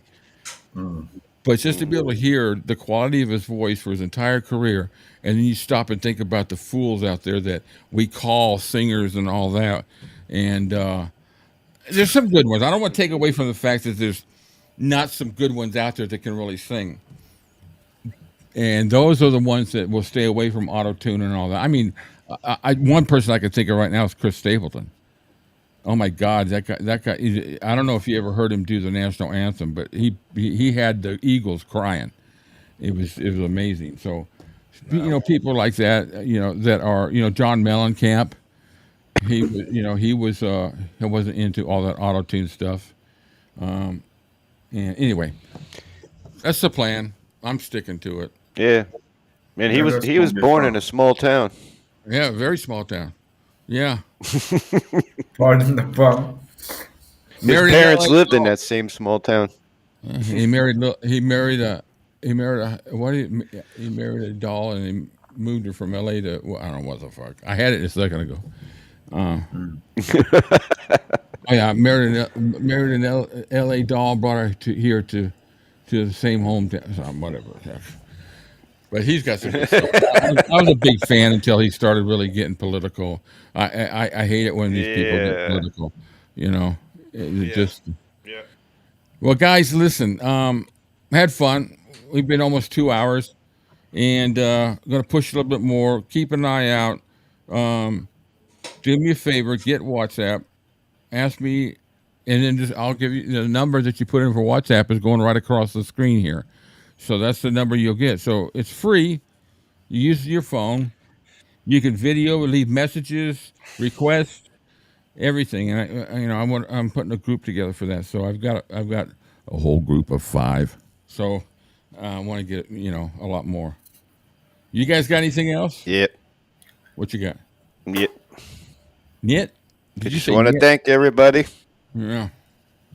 Thank you everybody for your support on here and everything I do on my channel. Love you guys. Yeah, me too. I say it over and over again. This channel, we're called a fake channel because we don't get into all the negative stuff, and we're not going to do that. We talk about certain things that are negative, but my videos are not going to be negative. It's not going to be based on negativity, and no, we don't do that here. Take that bullshit down the road. Yeah, Deb, you could just add it to your phone. There's nothing to worry about as far as ads and all that, and it's really cool. You can video. That's how I talk to Cam, is by video on the WhatsApp, because he doesn't have a data plan. He uses WhatsApp, and then he uses go through the internet, and You can just send text. You can send messages. This is like a messenger. You can send pictures, videos, links. It's perfect. My little phone goes ding, and I know it's Cam. He's got the ding, and Rich has got a ding. Rich just goes. Do me a favor, everyone. Everyone would get a kick out of this. Let me just put back on my. Send me So a test. Cam's got a ding, and I got a. No, send me a test WhatsApp so the guys can hear how my phone tells me I have a WhatsApp. Oh yeah, you got. I hear this all the time when he's got somebody calling. What's up? What the hell? Black male eats 285 watt. I have no. What the frick? Stupid. Okay. Hello. Hello, goof. Okay, just sent it. Blue Moon Goon, you have a new WhatsApp message. That's his call. So don't worry about it being one. It's not like there's no inline purchases. There's none of that stuff. It's in the message. It's not. You when you delete the message, it's gone. It's not saved on your phone. It's gone. So if you're planning on buying another guitar and you're talking to the guy through the WhatsApp, you can delete it and you'll never find out. Mm-hmm. Like I need another guitar. One, two. Nobody wants to hire a guitar man. Right. Well, I'll play them. Anybody else got anything? Listen, everybody appreciate who we have here. Let's go back. Let me see who we still got here. Deb, Deb, check it out. CCAT, thanks again, guys. But bye, everyone. Have a great week. CCAT, thank you. You too. Sounds like text messaging kind of. Yeah, it's got text. Yeah, it's exactly what it is. Yeah, text messaging. You can call. You can just call like a phone call, and you can do it by video. You can send videos. You can record a video of yourself and send it to them, or a voice. It's very versatile and it's very easy. So if you get it, just let me know and I'll add it to the group. That way you get all of our messages. I promise you, I won't be sending you my DoorDash menu. So, let's see who else we got here. So Satnin, thanks Satnin for everything. I appreciate the information too that you gave me. That kind of helped me out with a few things. Great chat, guys. Learned a new few. That's what's cool. I learn something new all the time when I'm doing this, and I sit back sometimes. I listen to some of the stuff talking about. It's like today. I watched Michael Riker's video today, and I was listening to it while I was working on the show for today, and they're talking some things about the album, the Madison Square Garden album, and they're telling me details about it. Like I said, I'm telling myself, why did I never know that? How did I not ever know that? And then I learned something new. It's just like the thing we learned today about Peace in the Valley. Mm-hmm. All my life, I thought it was something his mom wanted him to sing. My entire life. And then all folklore. Yeah. And you know what? Take out the part about him and his mother. It's the perfect story. It's the, Ed Sullivan, who a year earlier couldn't stand the guy. And now he's singing in what was the last show, 1957, January of 1957. He's standing there on a stage singing Peace in the Valley. And Ed Sullivan says, I just want everybody to know that this is a really, really nice guy. That's a lot from Ed Sullivan because he made his opinions known, whether he liked them or not. But that was him correcting himself. Yeah. Apologizing to Elvis, basically. Yeah. Mm-hmm. No, yeah. So you guys got to check it out. Check out Graceland. Just put in Graceland for in your search in YouTube, and you'll find it. And Angie does Tom does some great interviews. He's got some really cool people. He does, and they got some of these videos where they're showing people that are doing a tour, and they're able to part of the tour that they paid for. They get to hold an actual item of Elvis's, and some of them are like holding a gold belt or certain. Yeah. Can you imagine laying that in your hands? I think that's the part of that UVIP tour. Yeah. Yeah, Graceland's expensive, but as long as they're giving me quality stuff, I may, moan a little bit about the big special VIP package, but if I'm going to Graceland, I want everything. I want to do everything that's possible that's there Yeah. because I don't know when and that's the way it was. The last time I went was in 2014. I didn't know that was going to be the last time I could go, and I didn't take advantage Yeah. of a lot of the stuff because I just couldn't. And I had before, but it was a great. I was just blown away by the wall of gold records. Holy, it's freaking unbelievable. Yeah. All right, That was I, crazy. Yeah.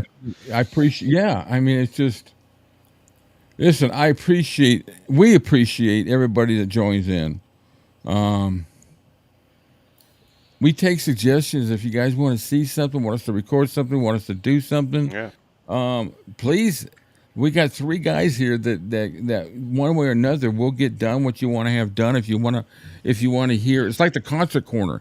We're going to be able to broadcast that live on the radio, and you'll get to hear whatever concert we're playing. There's a lot of good soundtrack concerts out there. We'll never play one that's from the audience that it sounds like they're sitting on the toilet on the other side of the building, recording it from there. So that we're going to have fun with that. And it's going to be a chat thing. We're going to break it up in certain parts, and we're hoping that we can get an interaction of phone calls. And do some chats and have some fun, ask some questions. We're gonna try to start doing some giveaways here too. I've got a couple of things I'm going to do a giveaway on in the next month sometime once I get it all put together. So just an appreciation of what everybody does. Now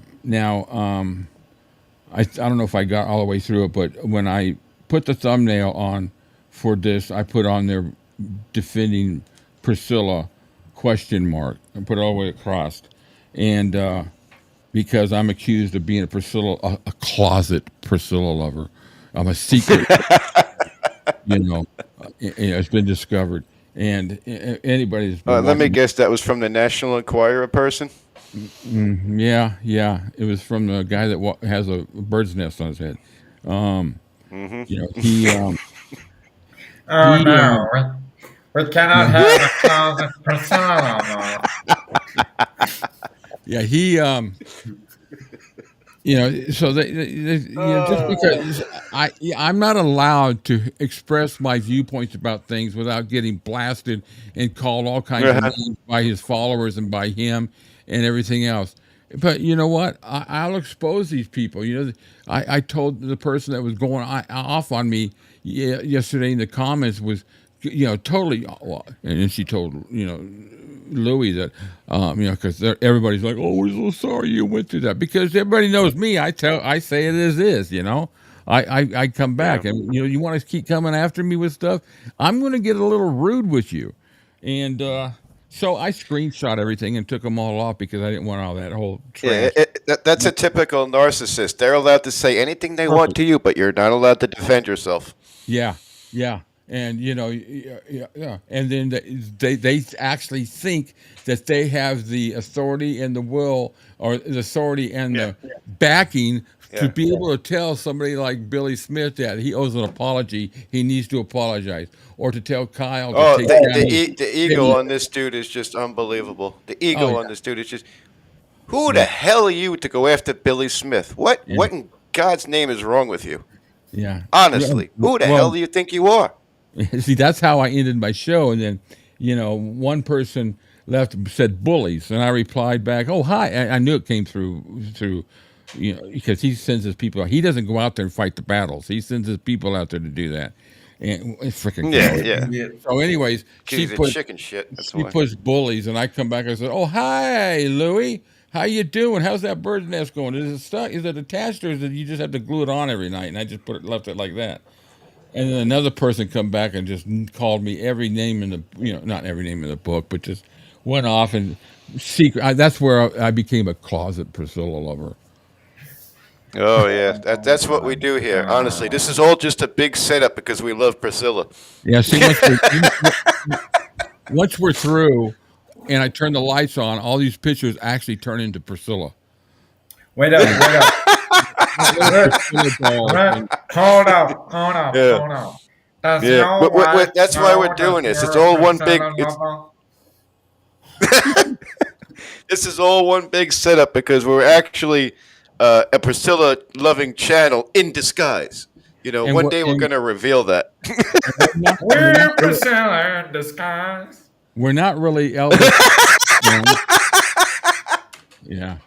We're not really Elvis fans. We're because Very good, Cam. Very good. We would be Elvis fans if we went after these people that wrote bad stuff about Elvis 30 or 40 freaking years ago, or whatever comes up now, like when they went off on Sally, and then it's like that's if I did that, then I'd be a real Elvis fan. Oh my God! That would be like me going after the head of McDonald's because I got diarrhea from buying a McDonald's burger 20 years ago. Well, guys, all I know is, when I did my taking out the trash, I don't even, when I go, the last 3 or 4, well, since I did the video, I've been going over and checking his lives. I cut his volume off because basically everything that comes out of his mouth. That is one big pile of shit. Yep. That's what comes out of his mouth. And I mute him. I don't want to hear a word he says.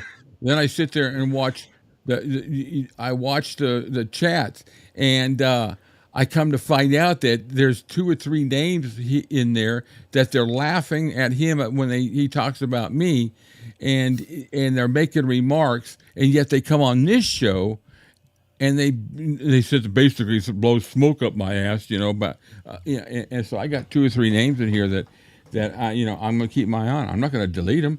They can come in and do what they want, but I want you to look really close at me. I want you to look right there. There is nowhere right there that says stupid. Nothing. Cat, the medical intervention that would be needed to get the guy right still needs to be invented. Yeah. Look, the thing of it is, we do the right thing for Elvis's legacy on this channel. Everybody knows it. Everybody knows it. Take out the papers and the trash. Yes, sir.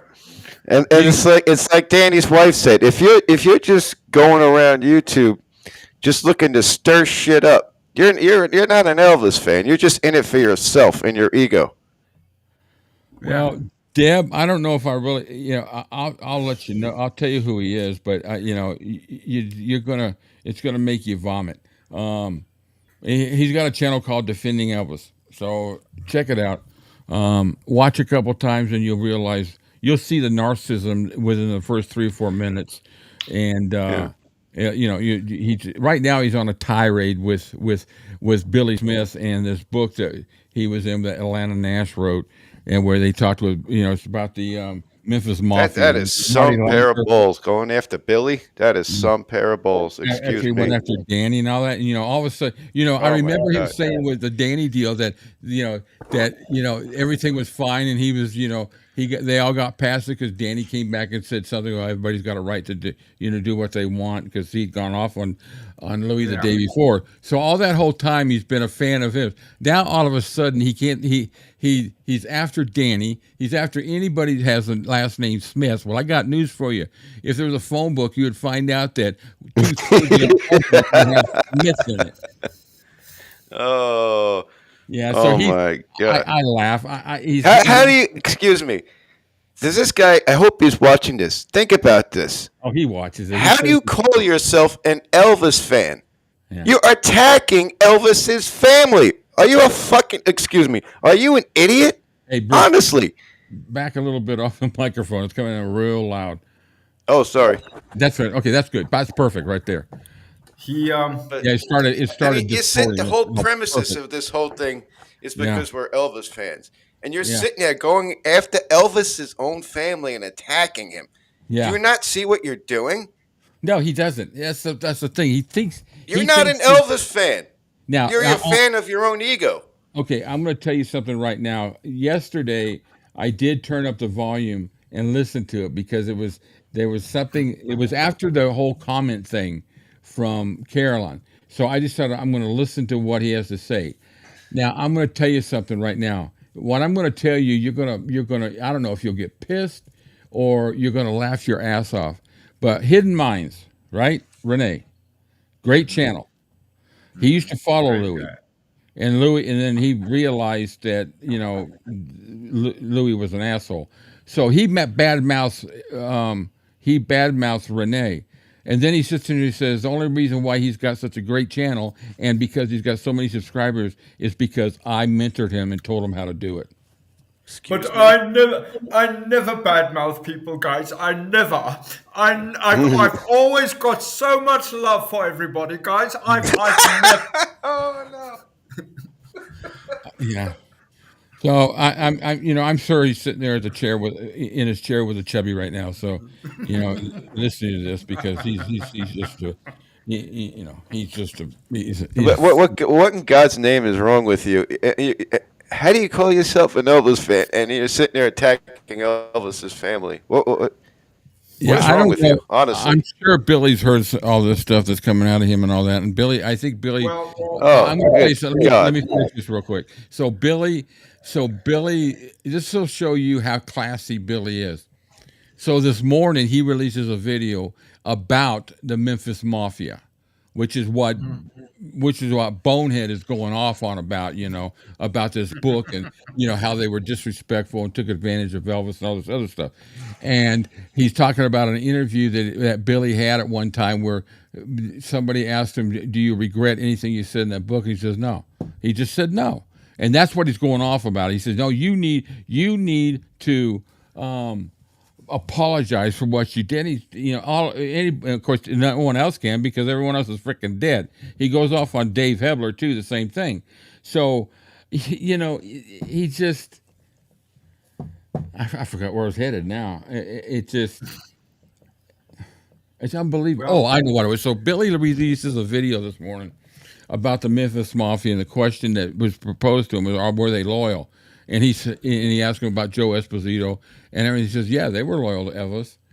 He basically made, that was, I think it was a classy response.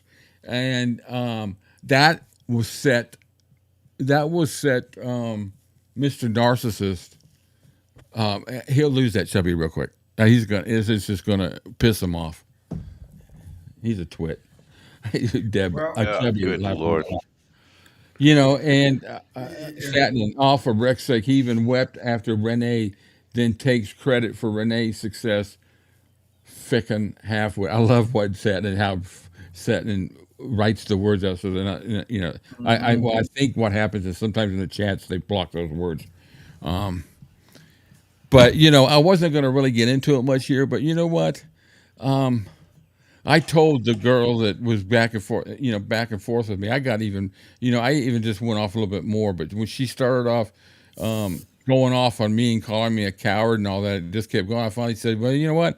Tune in tomorrow's show. I'll give you your 15 minutes of fame. And I was gonna show all the comments, but you know what? I'm not gonna stoop to his low vote because that's what he would do. Just that's what he wants. He wants, she's, she's sucker. Every time I think of him, I think of Jim Jones. Jim Jones was able to get these people to believe the shit that he would tell them. And you got all these people that are believing this shit, that believe what he says. And he will say anything. And now I'm going to throw this out again. I did this before. So he claims that I'm a Priscilla lover, and I just talk about, that I'm a closet Priscilla lover, and that my videos are about hate, and I know nothing about Elvis. I want anybody out there that follows him around, and if you're able to get the Kool-Aid out of your mouth for a second, or whatever else you might have in his mouth, what you need to do is go through every one of my videos. There's 600 of them. Find one video where I praise Priscilla. Find one video that's all about hate. I'm not talking about a little section where we talk about something. I'm talking about the video. You got that? You send that to me, and it's a video. I'll delete my channel. I'm not the least bit worried about it. And see, he makes these claims, they make these claims, and they never watch my videos. They just wait for these live streams when I vent. What gives him the right to vent and me not the right to vent? Because it's narcissism. Mm-hmm. Yeah. You know, it's a cult of narcissism. Yeah. The sad thing is having one channel is bad enough, but he has three of them. Got three of them. He's so stupid. He he does his lies. He's okay. We're gonna go to this next one. And then I'm not gonna knock how he does it. And here's the other comment I made to this person that was going after me. I said, I don't attack you because of what you guys talk about. You have the right to talk about whatever you want. Mm-hmm. I've never gone after you for the discussions that you have. I've gone after you for the hate, and you going after people that you have no right. That's what I go off about. I could care less what you talk about. You want to talk about what Priscilla did to Elvis and what everybody else did to Elvis? Have that conversation. But when I'm through with this live chat today, I'm not going to sit there and start creating videos that says, Louis, you need to delete your channel now. Now, you're negative. Get rid of it. Or whoever else, that supports him. Fuck him. I have no respect for anybody that acts that way.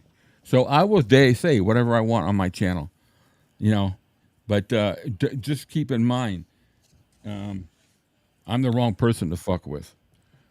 I'm not going to go do people do. They should go do something useful for society and go save the worms and the spiders that get caught in the stormwater drains after every week's torrential rain. Yeah. You can't fix stupid. Oh no, stupid. Stupid is still a compliment. Yeah. Clean up your own backyard. Yeah. All right, guys. But I'm rich enough. I have servants that can do that for me. And that's the other remark that I made the other night when the other afternoon when we did the watch party. This is the remark I made.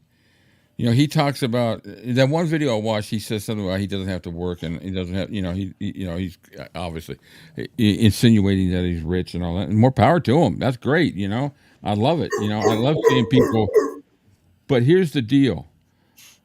If I was rich and made it kind of known that I have money, and then I post my address of where I live in the description, and then I sit there and I expose my children by showing everybody their faces and what they do, so they know. So you're going to tell me that there's not a possibility of being a whack job out there, besides him, a whack job out there that would say, hey, listen, I know where this guy lives. There's his kid. I'll kidnap him, make him pay. Yeah. Don't tell me that's not not a smart move. Yeah, that can't happen. That shows absolutely no regard for his family. And he's showing no regard whatsoever. Total disrespect for Elvis. Oh wait, hang on. A little bit. I feel the theme song coming on here after that remark. Dum da da da dum dum dum dum dum. It's like I said before. That must be like how just to know that Elvis's own family can't stand you. Yeah. Yeah. How does that feel? Kind of makes everything you're doing like just totally insignificant. Morning, Wilbur. Yeah. Mm-hmm. Yeah. Because they do. You know what? It's actually kind of entertaining to watch. And, I always love a channel. Bring it on. You're not going to beat me. You're not going to win. And, dude, he's just a shit stirrer, man. That's all he is. And I say the same thing in my comments. I said, he's just a peon in the whole world of all this. And I said, so am I. I said, you got what, 6 billion people, 7 billion people on the earth, and you're just one. Hey, take Google Maps, the satellite picture, come back, see how long you stay in the picture. He's just a shit stirrer. That's all he knows how to do. Yeah, that's it. And the people that follow him and go, fine, good, go for it, good. But you don't have a right to attack other people for their opinion. Exactly. You have a different opinion, express your opinion, but don't attack me, and then later say, "Well, he started it." No, he didn't. So anyway, this has been kind of a fun chat. Didn't expect to get it. 𝐂𝐫𝐞𝐿, you are right. Better hope his kids don't get seen by the dark web.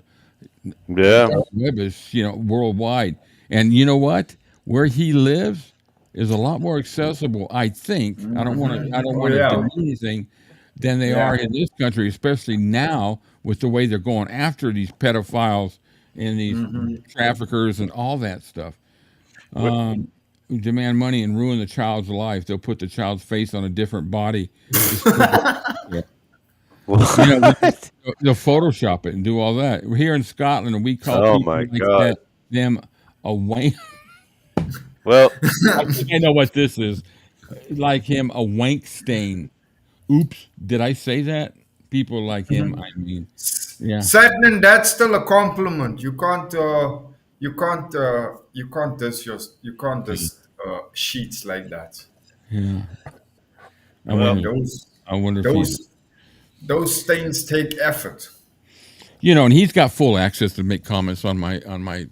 I'm blocked from him, but he's not blocked from me. There's nothing he can do to. The only reason why I would ever block anybody, and I've done, is because they're actually downright nasty rude.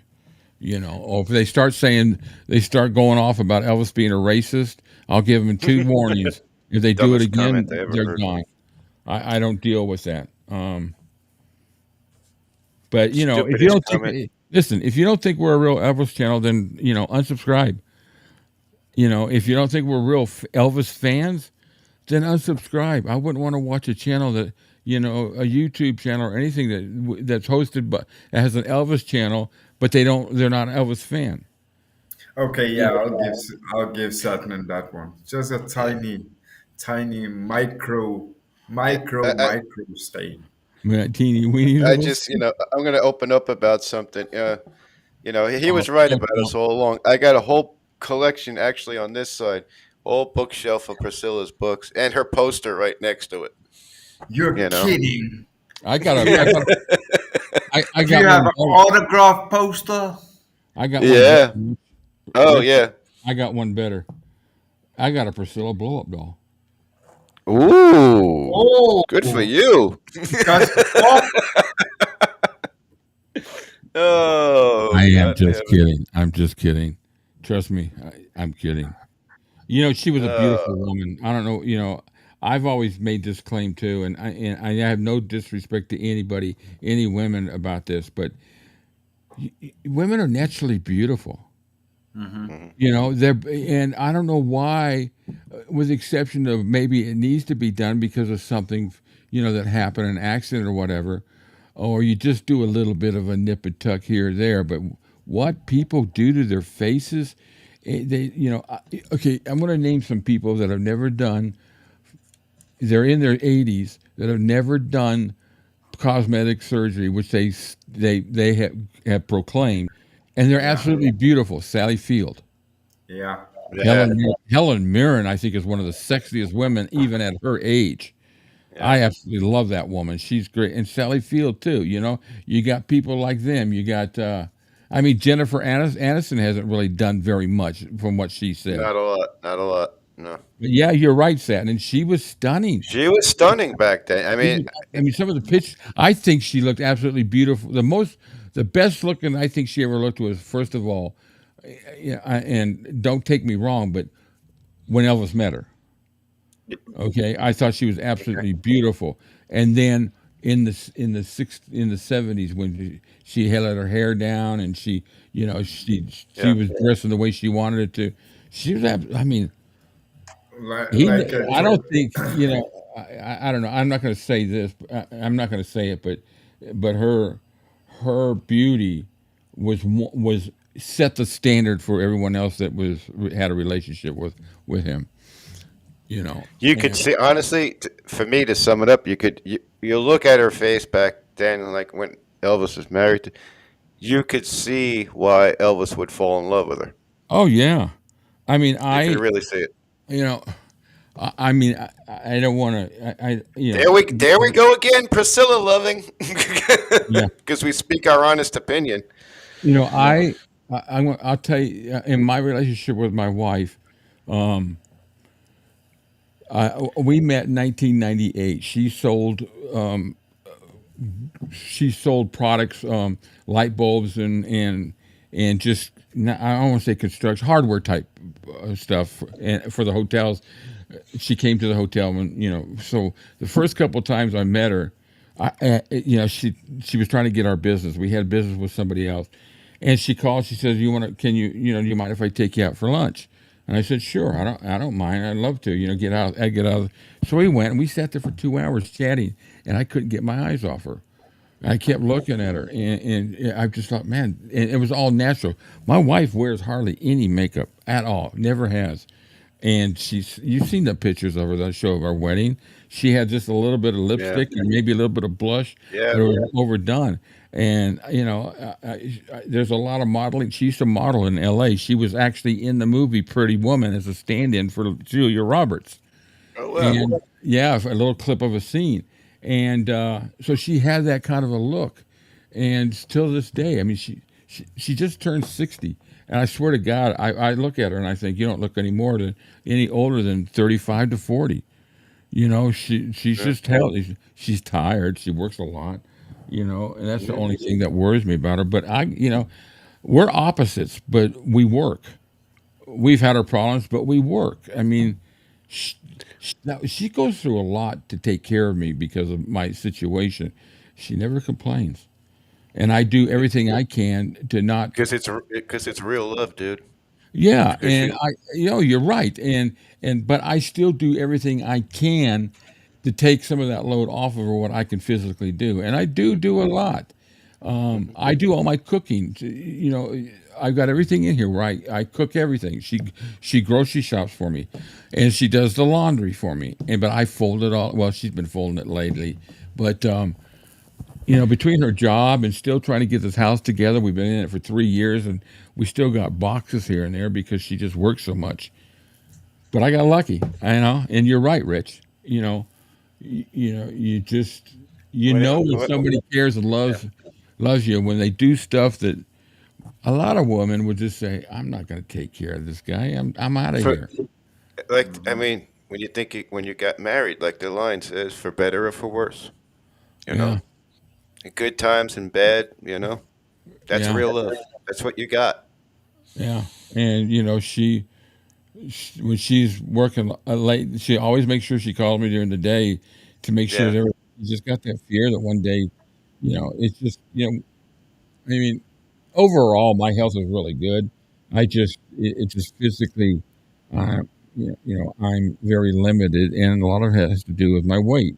And for those of you who really want to know, go back and look at my first videos, or even up to about a year and a half ago. You'll see that my face is like, you know, you could tell. But now, if you compare the two, my face has gotten thinner. So I've lost, in the last year and a half to 2 years, I've lost 100 pounds.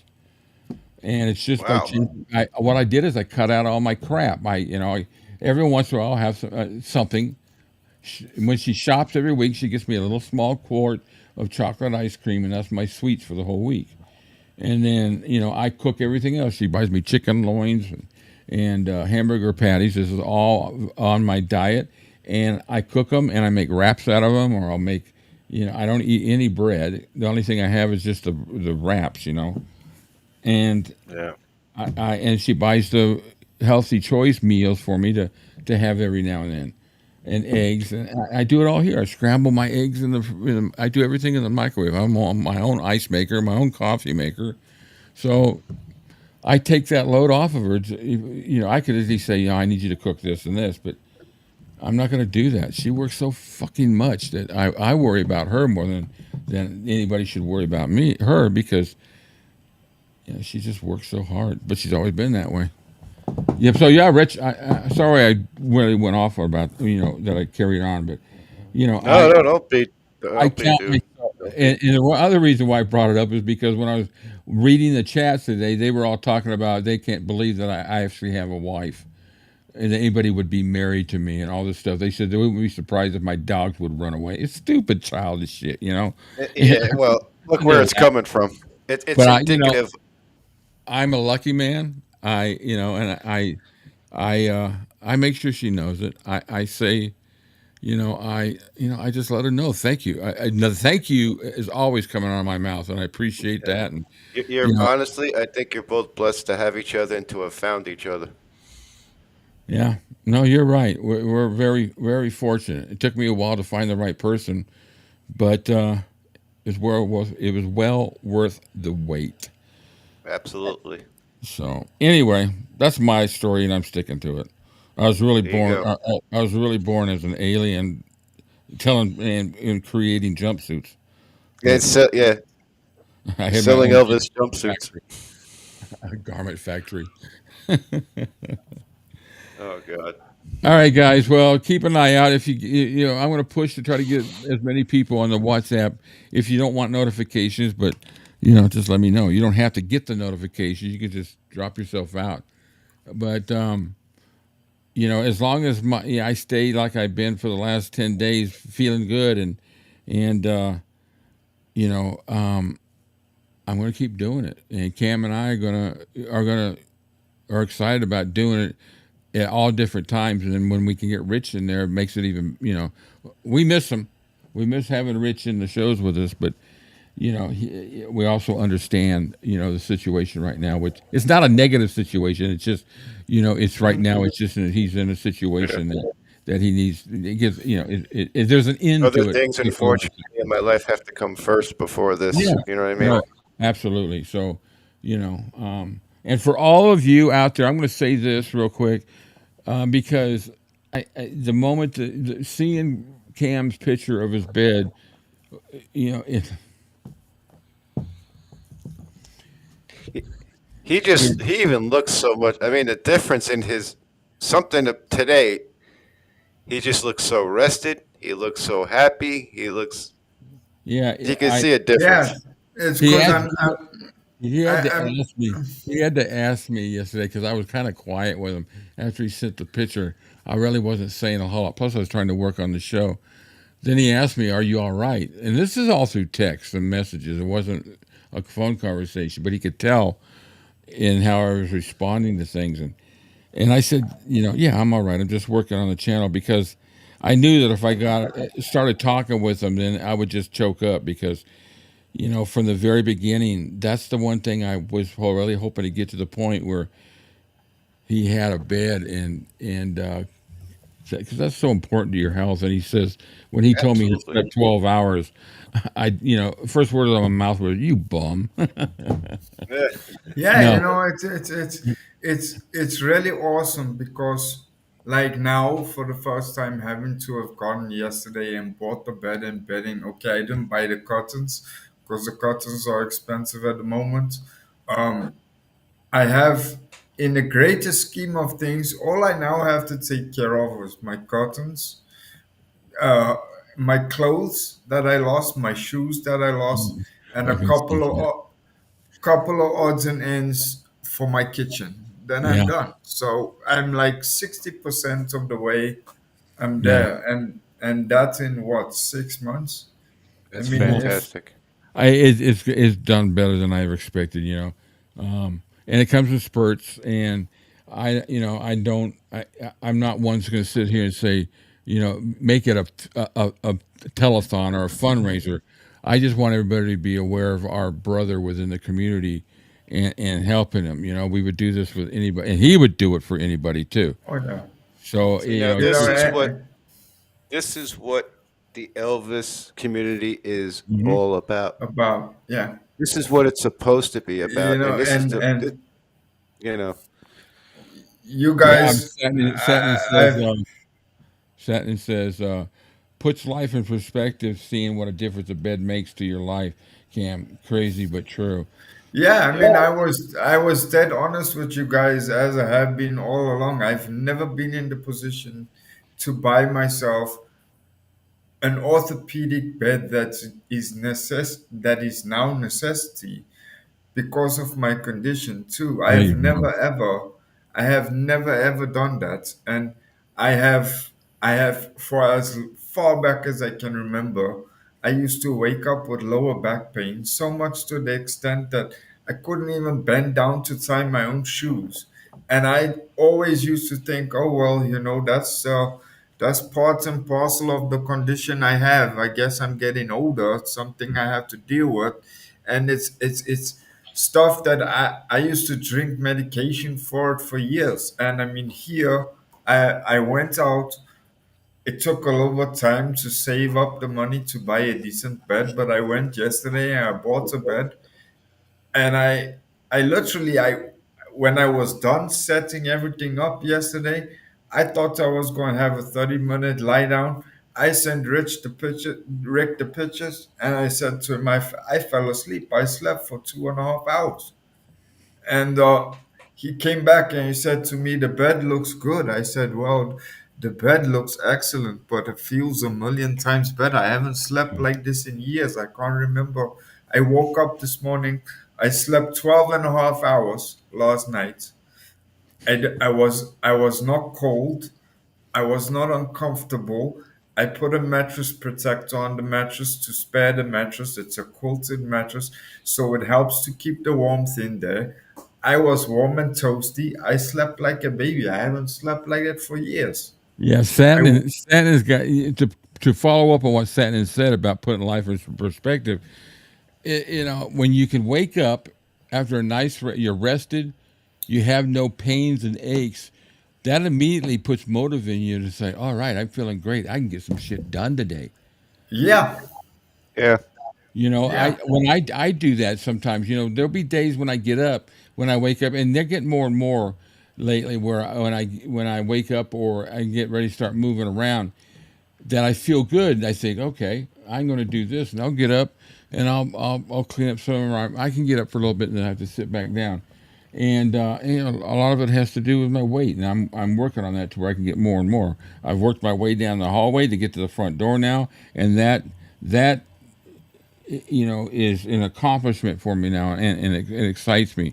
But I get up, I think, okay, I'm going to work on some more stuff for the channel or whatever. It gives you. Satin hit it right there. It all gives you perspective.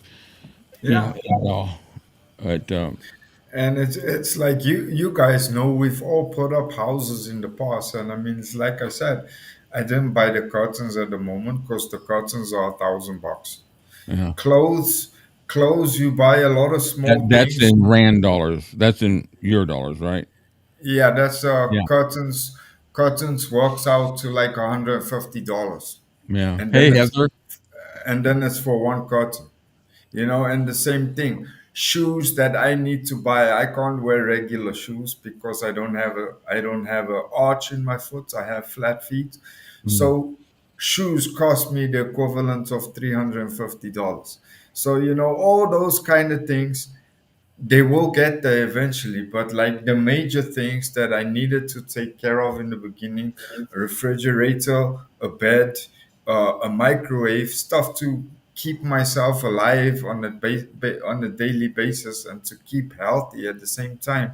Like now, like you said, I woke up this morning, I was like, good God, I can't remember when last I woke up without back pain. I actually feel fresh. I don't feel That's drained. fantastic.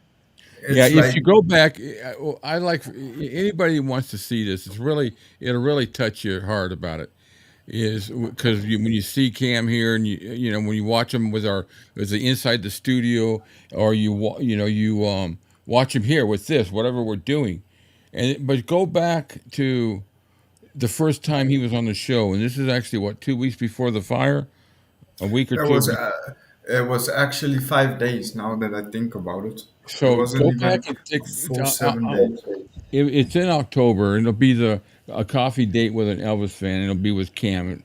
it'll say a South African fan, and watch it and watch Cam. As far as really being totally different as far as his emotions, or just he just didn't. You could tell that he just wasn't there as far as any motivation in his life. It seemed like, and this is before the fire. And Yeah. then take a look at the first video we did together after the fire, which I think was a couple of weeks. Mm. And he and then it was so depressing. And I would try to motivate him in some ways, and it just wasn't there. But then, yeah, that first GoFundMe week when I started that, it was what, the first 2 weeks you generated not $800 or $900, Yeah. and that got him a good start for the basic stuff. So, you know, we don't say, oh well, we can get more. We're not sitting here saying, oh, we need to keep this going, we can get more. We're going to keep it up there for when people feel like they want to give. We're not asking you right now to say, hey, give today. We want you to do it when you can, or if you want to share it with other people. We don't. Somebody asked me, why don't you do a little telethon thing? We don't want to do that, because we want this to Yeah. be with a telethon thing, and you're watching it, people just kind of feel obligated to give a little bit. Yeah. We don't want Uh, anybody to feel obligated to give anything here. You guys Do know do what what you can. can. Yeah. Yeah, Do what you and can when you can. yeah, and that's all to we ask. to answer CCAT on that, CCAT, no, not in South Africa, not unless I have private health insurance, and private health insurance would cost me 18,000 rand a month. What does that equate to in dollars? What's that Let me about? do the. Oh, I don't know. Uh, Let me go back and check it out quickly. Yeah, Yeah, but this is like Kathleen's got this a is what good. the this is what the Elvis world is supposed to be about. Yeah, Kathleen says, This I is love how. how Cam went from blah, depressed to a happy demeanor. So for those of you who have been following this journey, you all see it. Cam's the star of the show, as far as I'm concerned. Yeah. He's knowledgeable. He has some great points. I'm not going to take anything away from Rich either, but he we all got our own ways for the show. But just Ru- he's the star of the show because we've seen so much improvement with him, and watched this journey. And like Kathleen says, a happy demeanor. When I first started talking to Cam, it would just hello, hey, and then Yeah. now when he calls, he goes, hey, how you doing? That's how it goes, and he's in a good Yeah. mood. And to give you guys some perspective, we don't. I talk to Rick about this a lot because he kind of does his homework too behind the scenes.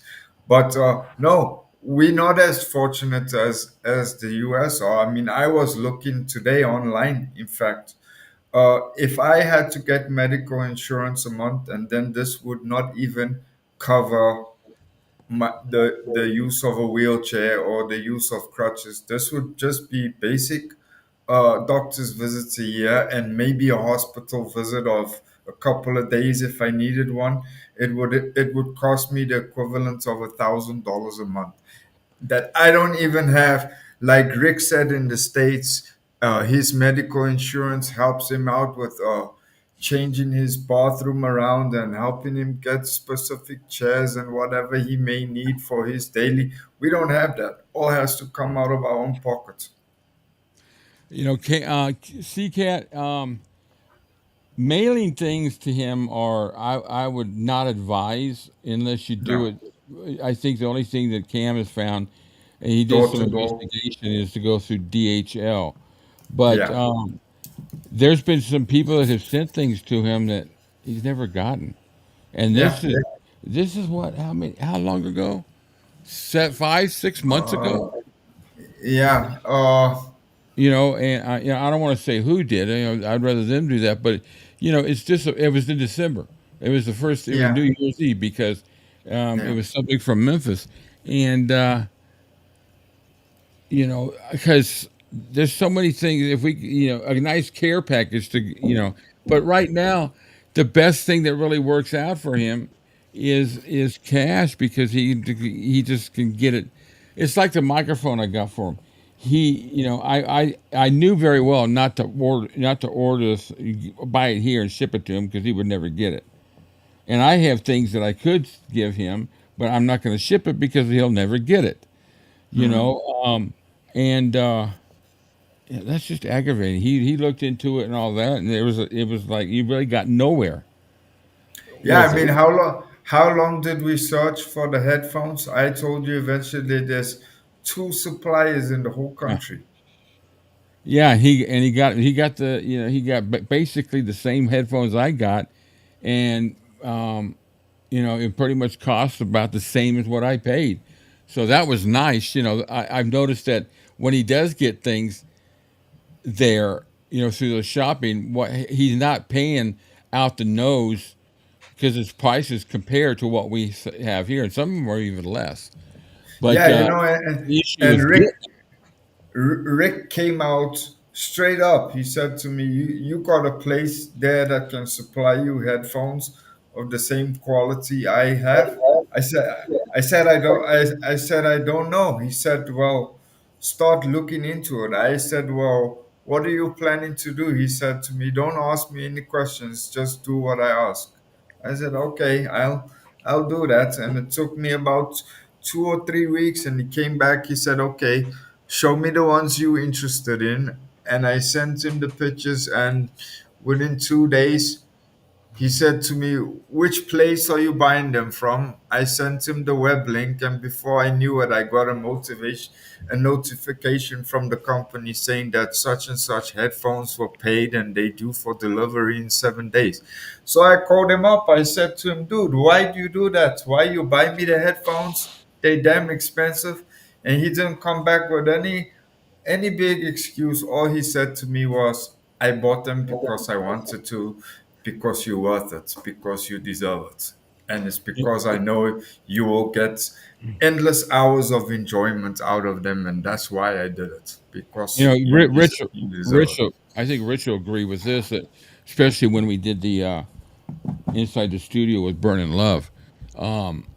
And I go on and on about having headphones, but with Cam having the background having a background in music like I do, the key to listening to this stuff, and Rich will probably tell you too, because he was in the studio, is a good set of headphones.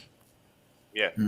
To do our inside the studios, and even doing this, I got to have a good set of headphones. Otherwise, I'd be Because I could speak from experience, because I had the other ones that I was using for a while. Yeah. And then I got, the better ones. So the nice thing. Oh, you know what? Hey, wait a minute. So Cam. Now, do you know? How about Amazon? Amazon actually ships a lot of their own stuff themselves. They'll go through. They have their own delivery people. CCAT, I think it was, made an account. Not CCAT, Satnin. She says, if Cam had an Amazon account, which you can, which I don't think you have to. I think you can have a free Amazon account, I believe. Yeah. Then she says, then we could do a list of items that we can buy if they get the deliveries there. So, that's a pretty good idea. I'll look into it for you, Cam, and see. Or you look at Google and see if you got an Amazon account for your area, and they do the deliveries, and you can make a wish list, and you can put that thing out there and put in there the things that you need. Because Amazon's got good pricing. I don't know how it'll work there, but a lot of the stuff they send is free shipping. So yeah, that's if you have the what is it? Prime. The Prime, yeah. Yeah, I got the Prime. It's like I'm paying $15.99. But what I like about the Prime is, first of all, free shipping. A lot of stuff that I need right away will come the same day or the next morning. Yeah. That may not happen with. Yeah, I got that too. It's excellent.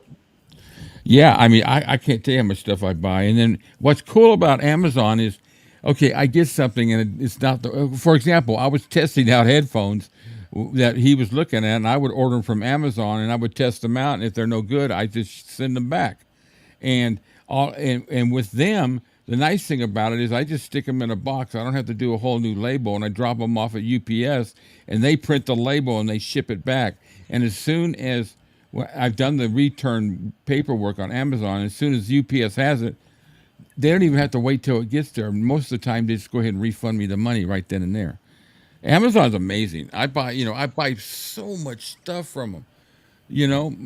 It's like it's so easy for them. I get some of my medical supplies and bandages, and I buy a lot of I buy guitar strings off of them. I bought a few other things off of them that are musical, and food, medicine. Those, anyway, most of you out there know about Amazon, and so we'll look into that. That's a good idea. We'll see if we can get him set up with a Prime account, and maybe we set it up to where he has a Prime account. I'll go ahead and cover the cost for that. We'll set it up for like 6 months. We'll just do it for 6 months.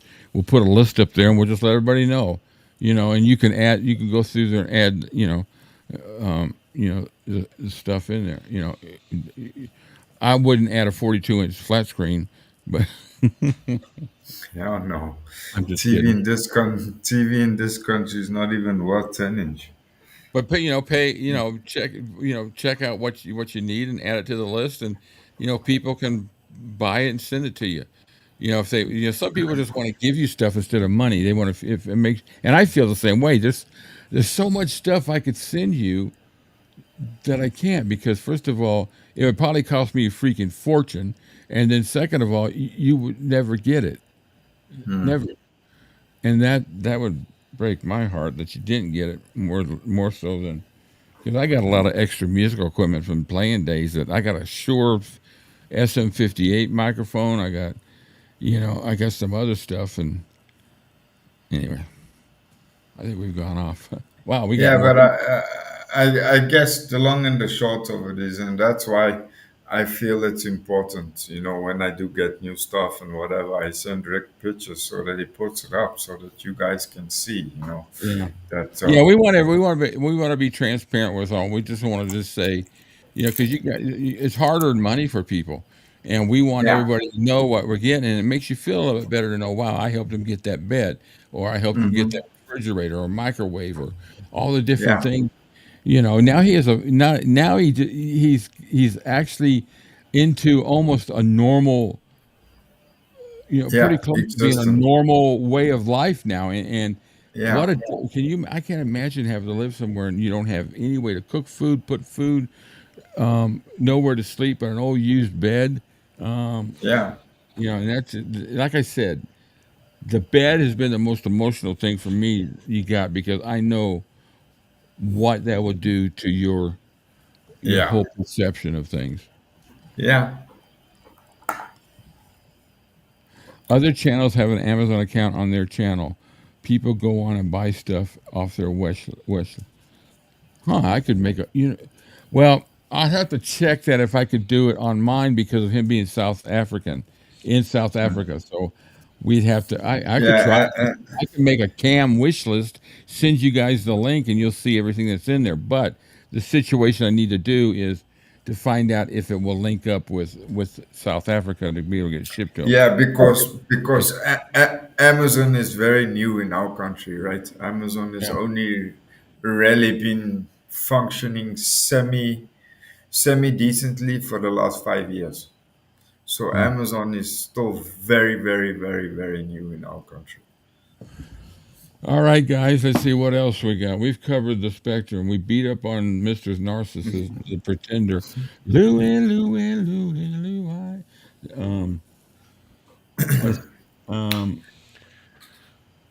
I don't know if anything else. We covered a lot of news. I'm sure we got some more stuff. Once again, if you can, I'm going to be putting out some information this week about the CGF event in October. If you can, you have a new WhatsApp message. Thank you, Blue Moon Bob. I forgot to put him on silent. He snuck in the damn door again.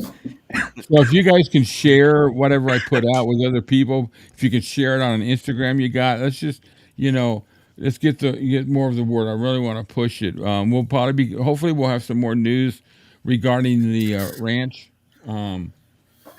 Circle G Ranch. So A day at a time. But you know what? I think it would be amazing if we could ever become really real Elvis fans. And Yeah, well, I need to yank Priscilla out of that freaking closet and get her out of here. yeah, I don't want to blow smoke up our own asses because that's not what I'm trying to do. But you know, other Elvis channels, I'm taking this on myself. This is me talking separately to what we're doing here. This is me talking as a human being, completely separate. There's a shitload of Elvis channels out there that can learn a lot from this Elvis community because I was a Yeah. guy 8 months Yeah. ago, 10 months ago. My life literally burned away in front of my eyes, and Yeah. I didn't want to go on, not even knowing that was I going to be able to Yeah. go on.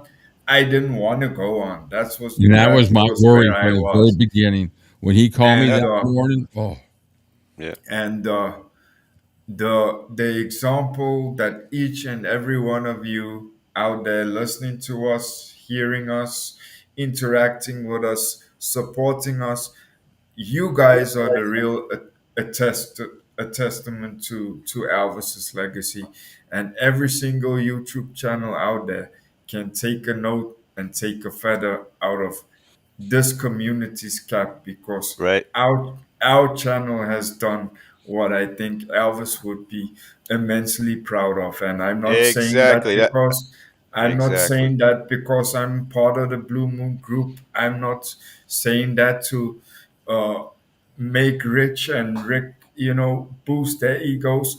I'm saying this from a humanitarian perspective, and that is something that no other Elvis channel on YouTube can say.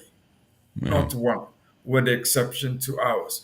And for that, you guys, I will be and I am forever, forever, forever grateful because you guys heard when there was need out in the world. You guys answered the call and you continue to answer the call. And for that, I am forever grateful. You hit Yeah, the nail on the I'm head. grateful for everybody that follows us too. Yeah. I've had to run off some people and delete some people, and because of just just because of the situation, it was nasty. I never delete anybody because they have a different opinion than mine. And life would be so freaking boring if everybody thought exactly the same thing. It would just. How do you have a conversation? You don't even have to tell anybody anything because everybody would already know what you want. Yeah. Yes, no, see, Cat, he's in a totally different place. The other place burned completely down. Yeah, there's nothing left. Satin, Cam, I know you are buying practical things, but I think it would be really nice for us on this channel to buy wee luxuries for you. We all need some nice surprises sometimes. Yeah, and I think that's what we'll do with the Amazon account. If I can get that set up, everything else that through the monetary donations, we'll send. I'll just keep sending that to Cam, and we usually wait until it builds up a little bit because he gets fees for each transfer, and. Yeah, And then he can buy the necessity stuff that he needs. yeah. Nice thing is, I think he's starting to wind down. Like I said, he's about 60% through with all that. And once again, when my wife was standing here the whole time when Cam called and all that, I don't think it was an hour after before I thought, let's make a GoFundMe. I think actually Lori suggested it, my wife, and. So I had it popped up in a few minutes, and I let Cam know, and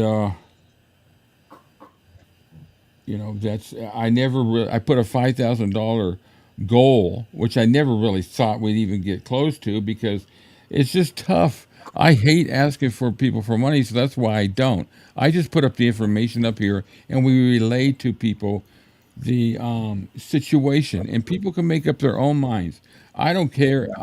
I know how much people give because of GoFundMe, but everybody but the humanitarianism is the same with everybody, whether it's Yeah. $5, $100, or whatever.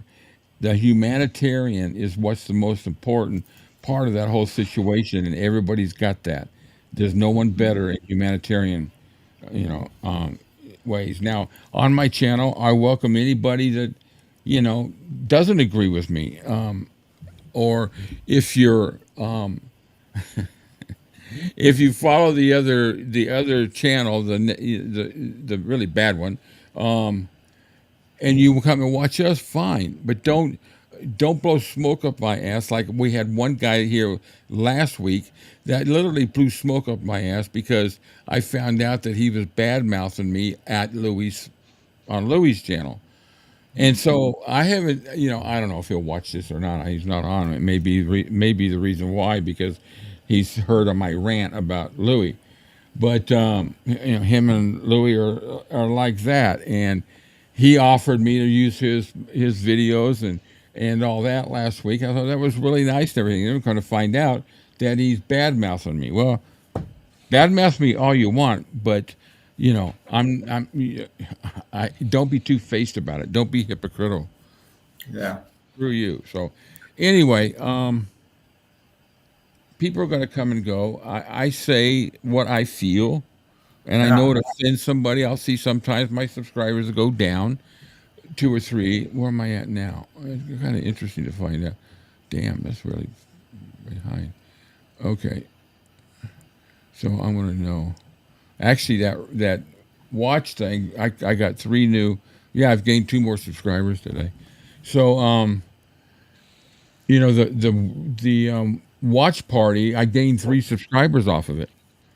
Mhm. And usually on stuff like that, I usually get a lot of subscribers when I put my little mini videos out, remembering Elvis and all those little ones. I will usually wind up with 3,000-4,000 views on a lot of them. And then some of them bring me 10-15 subscribers because they think it's cool. So that's where I build up my subscribers from. But only reason why I build that up is so that they can join in what we're doing and have a nice conversation. Oh, you mean your shorts? Yeah, I show everybody my shorts, and they're getting bigger and bigger and longer. The shorts are, because YouTube now lets you make a 3-minute short instead of 1. Now, if it's got music, copyright music, they only allow 1. But if it's a talking one, you can do 3 minutes. So I'm going to start creating some little trailers for our shows. It's really cool. I like doing the shorts. I need to get some more. We need more shorts. I need more shorts. Yeah, I personally don't do well with tall ones either. I prefer the shorts. What's that song? You wear shorts. Remember that one? Yeah. I'm too sexy for my shorts. I'm too sexy. Oh, boy. Yeah. I wonder how Liberace would have sung that song if he was given that song to sing. Who? Oh, yeah. Liberace. Yeah. You're right. There you go. But no, Kathleen, what size we are go. my shorts? They're usually 60 seconds. Shame. 60 Oh my seconds. God. Oh my God. Here we go. Before we start, This the best part of the show, man. When we get through the weekly shit, when it just starts to come into shooting the shit part of the show, this we is can where the really best part digress to comes some out. crazy shit, Yeah, there we go. Look, Kathleen says it all with the emoji. There we go. Yeah. You see this and note. Rich is looking down. Rich is saying he's 10 Hail Marys already. But I'm gonna say we're all 3 of us. That's the one thing that really where we all 3 get along so well is we all have no fear of sharing our opinion about something. We will share it. We're not going to hide, and that's what I think. That's why you guys let us know. But I think that's one reason why we have a following is because people want to hear don't want to hear bullshit. I don't want to sit here and just because I don't attack people like Priscilla or anybody, it doesn't make me a non-fan.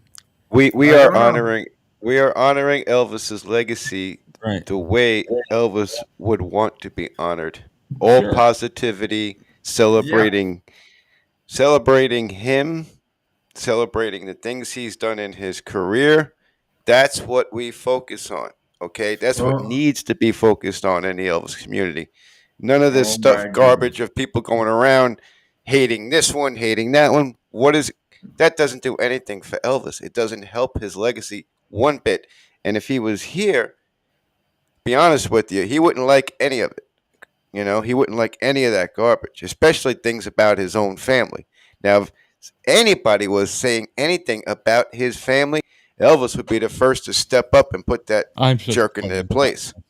Yeah. You know what I mean? this beer. So, I was just about to say, I was just about to respond to Satnam on that. I think Rick popped off so fast. I think for a second there, his shorts might have been too full. You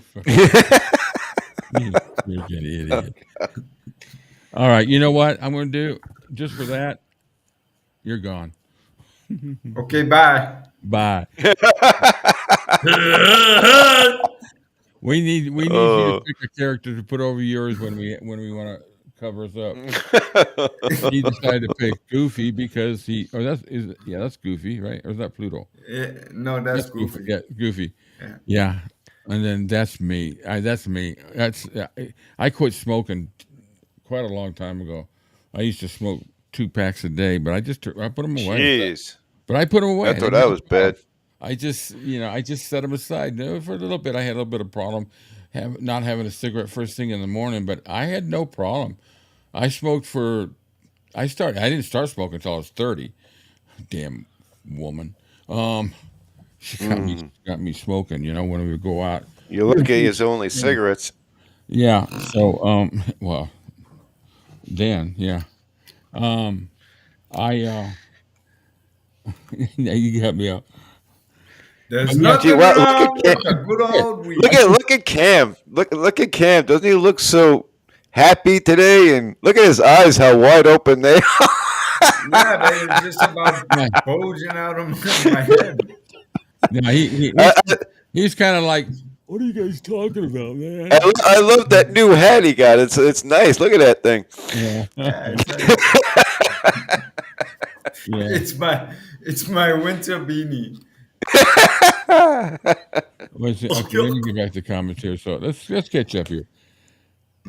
Oh, Satnin, at least you are man enough to fill your shorts. Oh, God. Yes, and he loved giving. I think the people on this channel share that. You're right. Heather, I'm glad to see you here. What you got?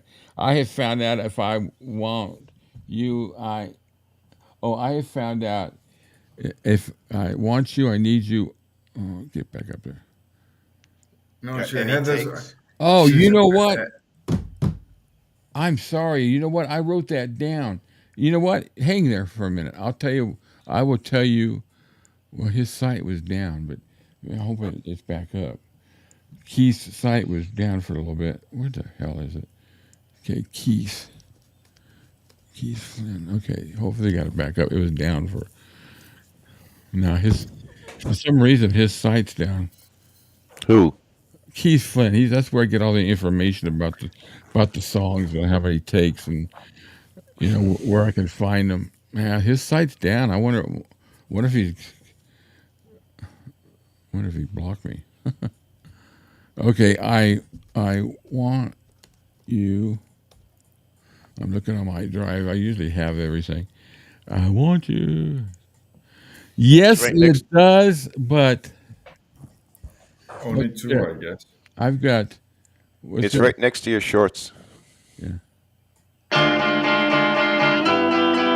All right. Well, I've got several takes of it. So yeah, Heather, we'll add that in the next couple of weeks for sure. Will that do you? I'll be glad to do that. I love it when I can find some 50s with where I can get the studio sessions. We got all the Sun sessions, and I think we ought to do some of that. But I want to finish off American Sound, and then but I'll throw in I Want You, I Need You, I Love You next week.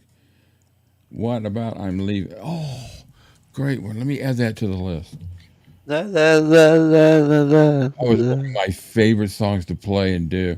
I remember when I was gigging up in Connecticut. We've been here for 12 years. And I used to play it, and people couldn't figure out who did that. It wasn't. It never really made, a big splash. Okay, so right now I've got. Well, we did that one. Okay, so I'm moving on is on the list.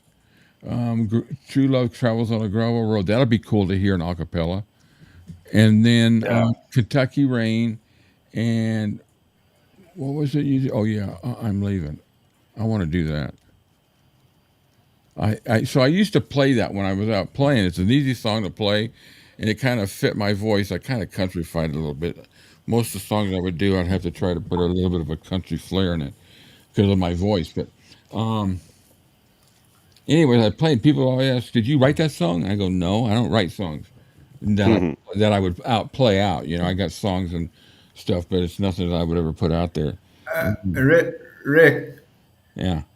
I sent you an out of office to put up for Rich. We'll see what he does about this. Pop it up there. You know what? Oh, he'll love that. Put that up. I think he'll think that's kind of cool. Okay. Save. Oh, this is good, Cam. Okay. Now let me get to my photos. All right, library. All right, here we go. Yeah. You're going to like this, Rich. I think you'll like this. I think Rich going to get a kick out of this. Screen, desktop, export. Okay. Now, upload. You rang. Lawyers. Add new layer. Media files. Upload new. Oh, desktop. Today. Oh, yeah, there it is. Okay, open. All right, Rich.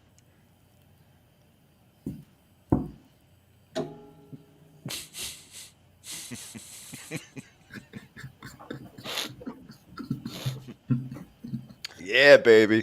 You like that one? Yep. I'm buffing up the stuff. You got to get to fit in a little flash there. I need to crop it. Oh, boy. Yeah. Oh, mama. Oh, mama. Okay. Yeah. Okay, I need to get this. I've come to the gunfight. I'm too sexy for my shirt. So sexy it hurts. Oh my god. Okay. Yeah. I think I can always be there. I think Kathleen agrees with my choice. What'd she say? She says, yeah, baby. There we go. Oh god. I love it. I have to launch that. Yeah. How you doing? Yeah. How you doing? The beach is that way.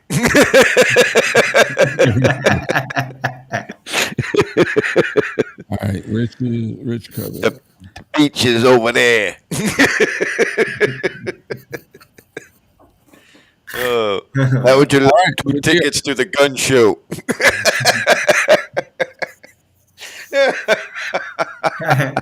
I don't know. That was just purely spontaneous. I don't even know why I thought of that, but when I saw the image, I was like, yes, spot on.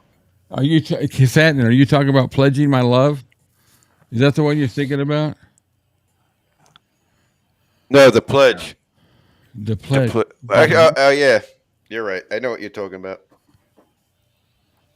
Hey, girl, come here. Come here. Come on. I thought you were gonna spontaneously bust into, "Hey, Jude." Come here, girl. Come here. Come on. Come on. Come on. Come on. Come on. What's the matter? You can't get. Yeah, you guys, take a look. That's my little girl right there. Oh yeah, baby. My little girl. Where's my kiss, Dad? Where's my kiss, Dad? This is my Bailey. Yeah, come here. Give me kisses. Give me kisses. Give me kisses. Okay, that's enough. Okay. Okay. Come on.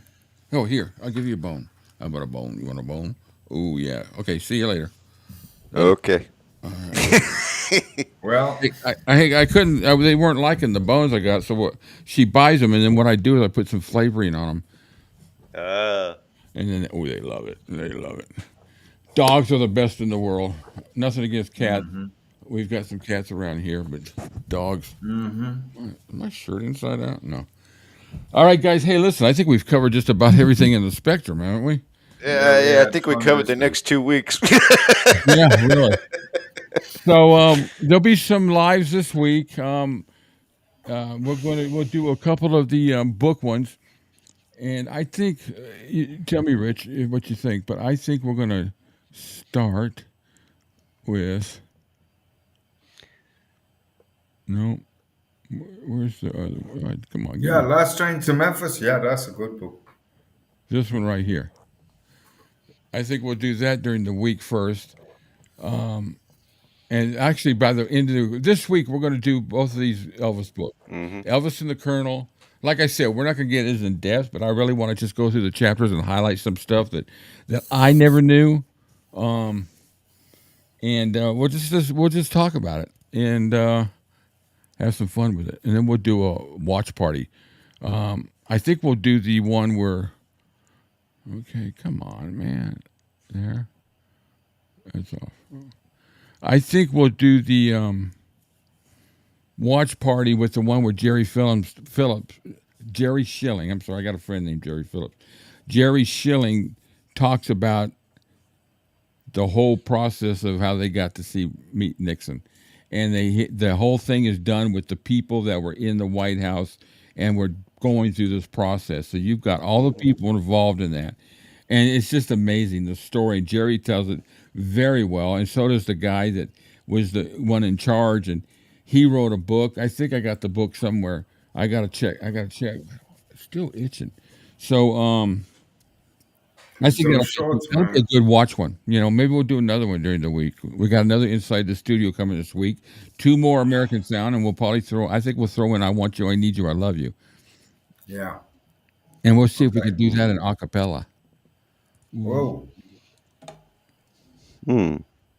It's mono, so I've never tried doing a mono a cappella, taking out the background. But I've never had mono either. Yeah, get the kissing disease. Yeah. There's another one that's popped to mind now, but I don't know if there are any takes on it. Mary in the Morning. It has been fantastic tonight. Really cheered me up. Well, I'm happy about that. Nothing's quite as pretty. Thank you. That's why we do it. That makes it all worth the while. All of you guys. Oh yeah. Kathleen. She pops up with some really good ones. Wants to know about my shorts. Okay. Okay. I'll send you one where I got the Roadrunner on. Hey, buddy, huh? My little naked buddy got his haircut today. Yeah. Oh, shame. Yeah, you got the haircut. Yeah, here you go. You want a bone too? No? Here. Okay, you're going to be that way? Poor thing. I think he's embarrassed. He got his haircut because it was all so matted that I feel sorry for him. Doesn't look, and we're holding off on Bailey's haircut because he's going to lose that puppy look. What you laughing about? Love. I had this thing on my head for oh shit! What happened? Thank you, Heather. I had the microphone cover on my head for like 10 seconds, waiting for somebody to notice. I fought my wife. That didn't sound right. I disagreed with my wife about getting. This is when Dugan was still around. For those of you who know, I lost my Dugan 2 months ago. But we only had him, and then a year ago she decided she wanted to get a puppy. Well, they're not freaking cheap, but we do get the purebred ones because you don't have any of those issues. And with Dugan, we actually fell in love with his breed because it's hyperallergenic, so they don't shed. He never really was much of a barker, and they're very smart. It took him a little bit to get him trained, and we got him trained, and he was my buddy, man. But I just felt like we were talking. We knew it wasn't long for Dugan, another year or so.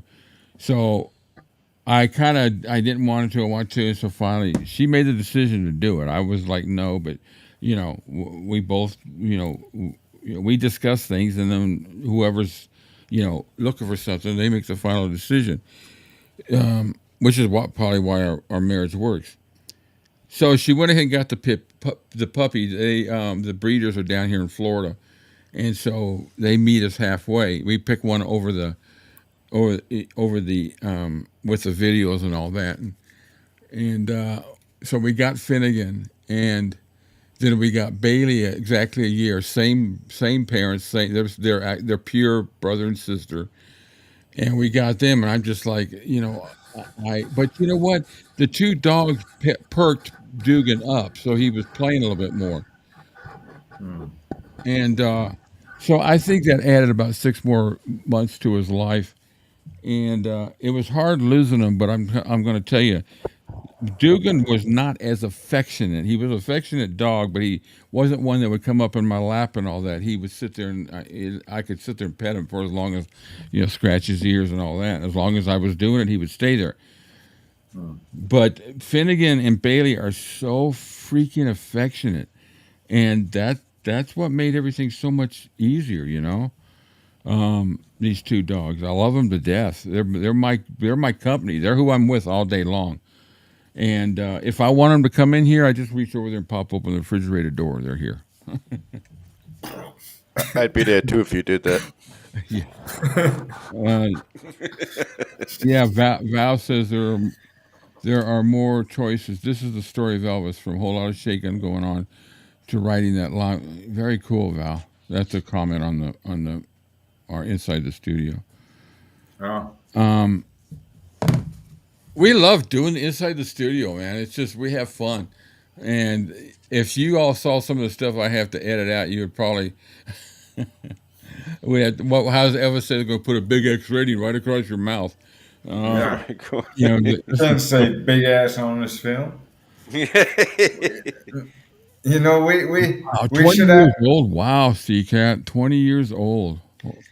Wow. We should actually do that one week as a kind of a behind the scenes bumper episode of behind. Well, I've got them all. I've got the original videos, where they're unedited, which is, I just make a copy when I do them, and I keep the originals, and that'd be kind of cool, kind of a bloopers on the inside the studio. Yeah. Stupid shit we come. I mean, there's some stuff. I mean, we do a little intro when we go into the studio. We do different. We got this little magical thing. It's not even in here, is it? What, that shit? No. Where'd it go? It's not in this one. What? It's in the other studio. It's not here. Oh, that's right. It's in the. Okay, well, it's got. Anyway, all right. I mean, I know with the Burning Love one that.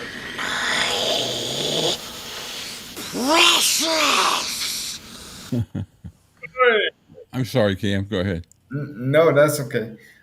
With the burning episode, the Burning Love episode we did with Rich coming. I mean, we were talking shit for 30 minutes before we eventually said, "Oh shit, yeah, we have an inside the studio to do here." Well, the same thing is with this show. When we end the broadcast, yeah, there's sometimes where we're here another hour. We go on for another hour and a half, 2 hours. Yeah, and we've talked about recording it for some outtakes, and maybe I'll do that one day. The one thing I really want, unfortunately, they would be able to tell whether I hit record, because they're producers like me. They have the same access I have to do everything.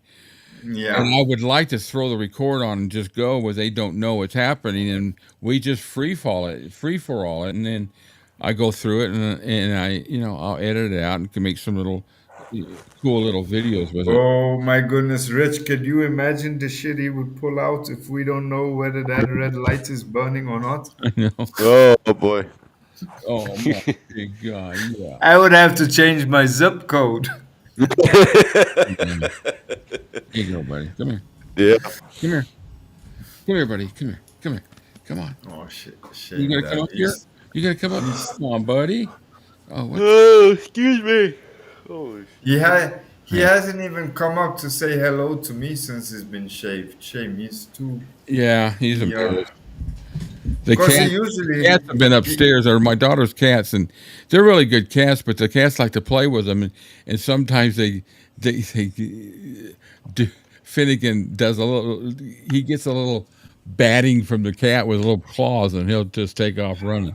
With that hair being cut, he feels it now. Before he wouldn't feel it, so he comes running here and sits by my lap. Protect me, Dad, from that cat, which is about 1/10 his size. Shit. Um, But he's cool. Like sometimes I call Rick in the week. He'll call Finnegan over. Finnegan jump over, or Rick will say to him, "Stand still, turn around, say hello to Cam." Then he'll turn and he'll show his face, and yeah. I'll talk to him, and his tail will wag. But since he's been shaved, it's like I haven't seen him. Yeah, he hasn't jumped up on me yet. A lot of times he won't jump completely on me. He's really too big. But Yeah. they just went to the vet, and he's 50 pounds, so he's a good sized dog. Bailey is like 20 pounds. Yeah. But anyway, they're my buddies. They keep me company all day long. They're such good dogs. But Finnegan would come up here.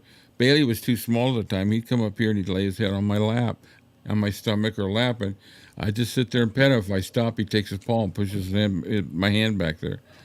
Now Bailey's figured out how to leap from the ground all the way up into my lap now. She scared the shit out of me the other night because I was like in one of those half sleep and everything. I had the TV going on in the background, no volume, and the lights were all down. And all of a sudden, boom! She's sitting there right in front of me, and she looked like she was all excited that she finally accomplished it because there was a lot of misses.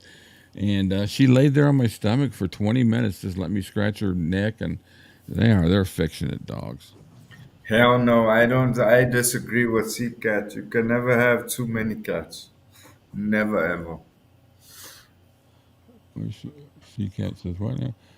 She said she has many, many more cats. She has too many. I said, no, you can't have too many cats.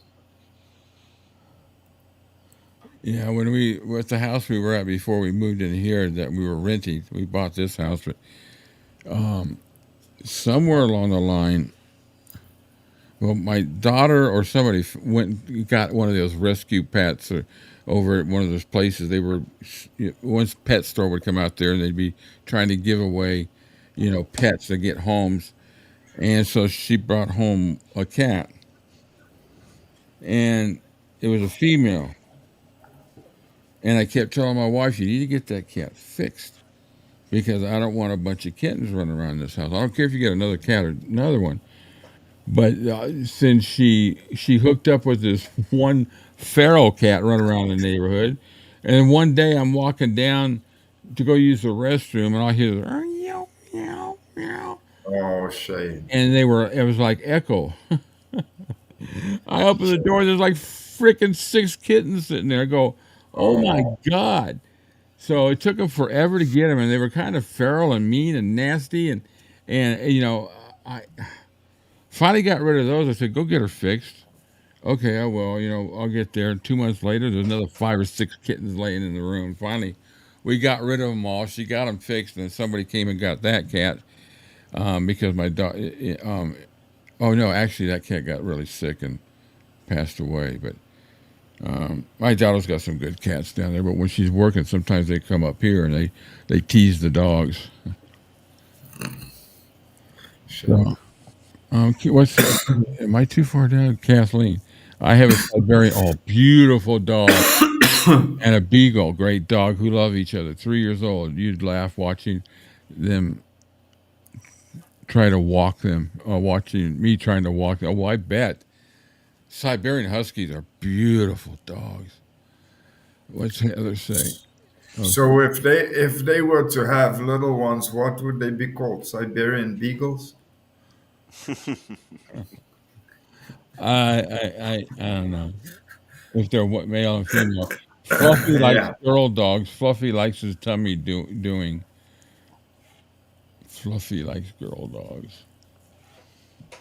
So, it's funny. Even with animals, the females and the males, they just got such different personalities, and Yeah. if you don't check to see what they are, and you just keep them around, go 3 or 4 months with them when they're starting to go through, you'll know right away whether it's the male or female, just because of they got that female sense to them. Like a good woman, your cat. Yeah, it's like our cats too. We had one female and two males. The males stuck to me like like butter all the time, but the female would allow me now and again to give her stomach a rub, but 90% out of the time she don't want. She go to my wife. But the two boys, my wife couldn't go near them. She Mm. would always say, "Yeah, go to your father then." She'd get upset with me. She'd go, "Why won't the boys let me play with them? Let me pet them? Let me I say, "I don't know. I don't know." And they were gingers, both of them. They used to talk to me like my wife would sit and watch us for hours, and she'd go, "What the hell? What are you guys talking about?" I say, "You don't understand, but these two boys, they understand their fault." They used to sit and wait at the door every single day, this exact same time. They would go and sit at the front door, and my wife would know by just watching them that if they go sit at the front door, it's half an hour and the father walks through the door. She eventually knew that when they go sit in front of the door, it's 3 o'clock in the afternoon. I'm going to be home in half an hour. She often used to say to me, I don't know how they do it, but every day, It's just like smack back animals. on time. They know it by. It all has to do with sorry, guys, I'm trying to get me something to drink here. They just sense time. It has to do with sun. Sun getting dark or whatever. But my when nobody's home here, I crank my music. I mean, I crank it. If I don't have my headphones on, I'm just sitting back. I'll crank it through my stereo. And the other Oh, couple of weeks ago, my wife said, those dogs are going to be scared of that music. You play it so loud. I said, no. I said, they come in here and they lay down when I crank my music.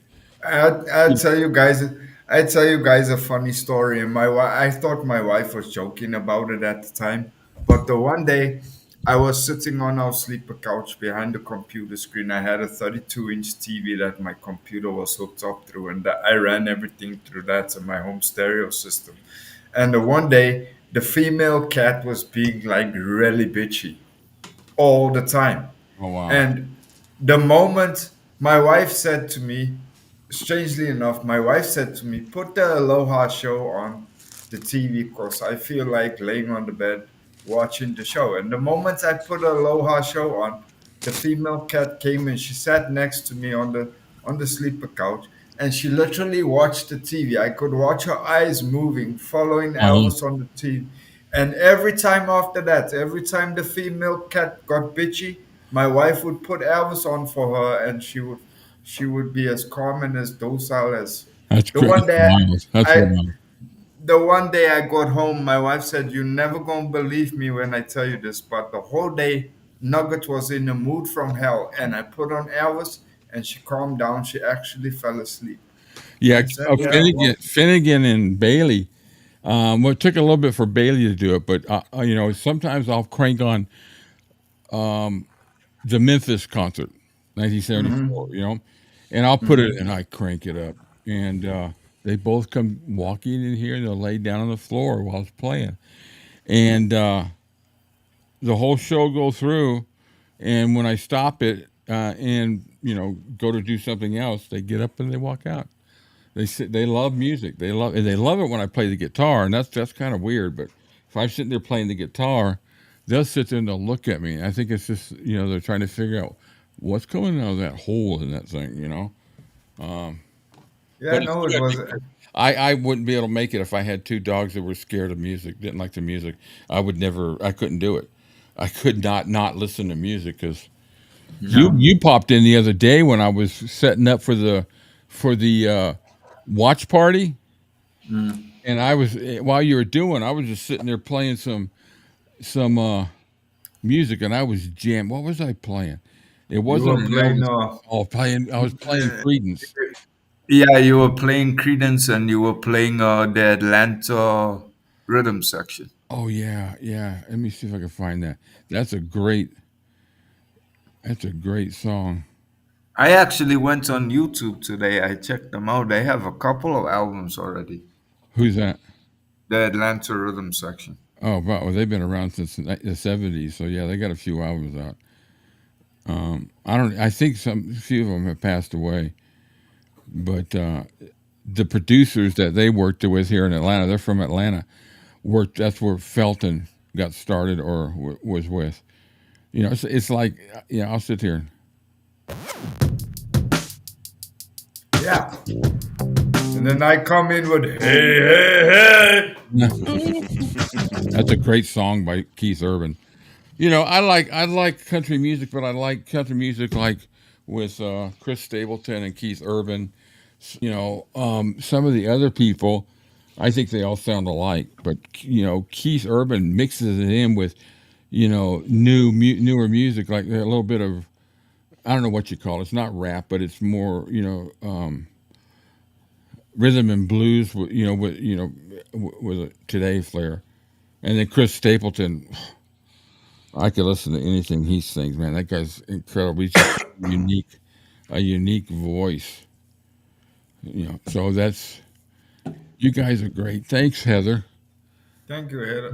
Look who's back. Renee, we still on. You came for the best part of the show. We threw past the formalities. Now we're just shooting the shit. I'm glad you popped in because I think I'm going to let you know what I was going to tell you because I think it's going to piss you off. I brought it up. We got on a little bit of a chat today about our little buddy over there because he's been attacking me because of my video the other night, and so anyway, I don't listen to his channel or anything like that, but I went over there to look at some of the chats that he was saying. I wanted to see who was in the chat. And found a few people that, you know, follow us, but he was really going off on the channels that some of the YouTube channels. That dog, I can't tell what's in the house or outside. You know, that have left him and gone off to us. He was referring to you, and he didn't say your name or anything like that, but he would go HM. You know, HM for, I don't know who it was to talk about. So I just want to let you know that he made it very clear that you would not have a channel if it wasn't for him because he mentored you and created who you are, and you show no appreciation. You know, I just had to laugh. I wasn't involved in the conversation. I just had to laugh. What an arrogant, narcissistic punk. But anyways, that's all we had to talk about. Everything else, we've talked about everything. Cats, dogs, colonoscopies, you know. Earaches. Yeah, Renee says, "Well, let him think." Yeah, and that's the same thing with me. You know, it's been his minions that have been attacking me, and I just, you know, let him know that I don't care what y'all think. I want to voice my opinion like he does, and you know, that's it. So, but we're just to bring you up. We're going to do some more watch parties this week. The next one we're going to do is the video, the documentary where Jerry Schilling is with the people that were in the White House the day he met Nixon, and they tell the whole story of how it happened. So we're going to do that, and a few other things. More books this week, and Colonel, and I need to find out if that dog is outside. And I don't know where I did my phone. What are you, dumbass? Yeah, you know the difference is? You know the difference is between our channel and Renee's channel and the other person's channel? Our mouths are connected to our brain. Yeah. His mouth is connected somewhere way down south. The sun don't get there. Okay, now I'm going to get irritated because I've lost my phone. I'll find it. It's going to be... Oh, there it is.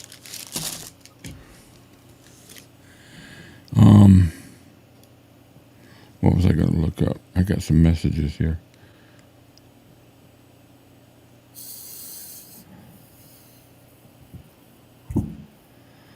Very cool. All right, so what a chat! What this really we dropped out of 9. Now we're back up to 14. We could probably sit here and talk forever. With people, Yeah. we could. Rich and I mean Cam and I. Well, Rich and I have too. You know, I know Rich has got a lot going on. So, but I need to get the dogs taken care of. I need to eat something before. I don't ever eat before we do this live feed. So because it just. I just feel I don't feel like I'm full. You know, I'm full, not a fool. So yeah, no, we. I want to first of all I want to thank Rich for giving me the idea with the gates of Graceland. I'm going to do the one that he sent me on a watch party because it would have been too long for us to do it on during this show with everything else in the book review, but. It gave me the idea about what I did. So great idea you put in my head there, Rich. I appreciate it. We're going to I'm going to review what more they have in there. Like we said, they've got some great reviews and all that.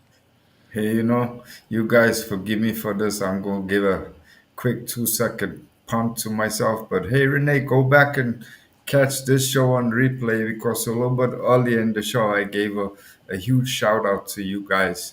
And I think it's important. It would mean a lot to me if you went back and listened to what I said. It had a lot to do with you guys, where I was talking specifically to you guys. So it would be very important for me if you heard what I had to say. If you wouldn't mind doing that for me. Coulter Wall. I do not know him. Coulter Wall. Oh yeah, he's good, Renee. I like him. Greg Allman was good. Allman Brothers, they were great. I saw them in concert. 80s, I think it was. I think it was in the 80s. I love Southern bands. Georgia Satellites, even though they only really had one hit. The Atlanta Rhythm Section, great band.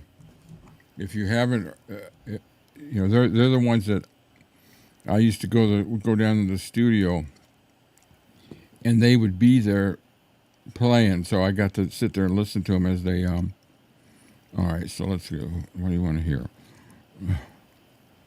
Hey, but then you want to go, in my opinion, one of the best Southern bands, in my opinion, is going to go all the way back to good old-fashioned Skinner, man. Yeah. But No, Atlanta Rhythm Section had that. Yeah. Had that feel. You know, it's just like I'm going to play a couple here. I know we're getting off on Elvis, but there's a couple songs on here. That's song Seymour. But they did like So Into You, Spooky. They did a great version of Spooky, Champagne Jam. But this one, where is that? Dorville's they had a lot of great hits. Where's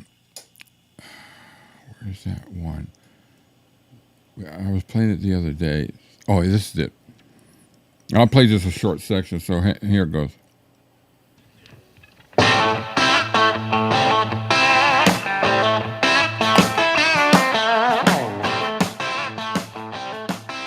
Okay, I got to stop that because I'll get knocked off. But great stuff. That's what I put on. I'll put in the house to be jamming sometimes. Well, listen, we're at almost 4 hours, guys. I know. Good. Believe it. This is our longest one. I'm just gonna let it. I'm not gonna edit it or anything. I'm just gonna let it go up. I very rarely edit any of the videos of the lives. Sometimes I'll take them down and I'll upload them into the video section for a replay. But I like leaving them the live because you can look at the chat replay. And, yeah. I like to have that available. Though I can download the chat transcriptions from 𝐕_MUX. They transcript all the chats, so I can look at them, and that way when somebody makes an accusation, well, you edited that and all that, I just show them the transcription. Show them. You can't because it shows every minute like that. So all of you guys in HM are civilized. Yeah, Coulter Wall. I hid my. I got one of it. I got some of the stuff on my I use Amazon Music. I've also got iTunes, but I'm not as Colter Wall. I'm trying to think of the song he does that I really like. Colter Wall. You know, no, 𝐶𝐶𝐞, we okay. We connected to the main line. So we don't have to go off camera to do those kind of things. What's that? 𝐶𝐶𝐞 says our bladders must be Oh screaming. yeah. I said no, we connected to the main line. No, that's why I don't eat before. I make sure I use the restroom before because I never know how long we're going to be here. And he's right. I need to download some more of this stuff from Colter Wall, but I'm trying to think of what album I have. Anyway, yeah, he's good at Hidden Minds. I think you and I got a lot of the same taste in music. What do you think of Creedence Clearwater Hidden Minds? Renee? Call him by his name. They were good. What else have we not covered? You know, you guys want to know the train schedule?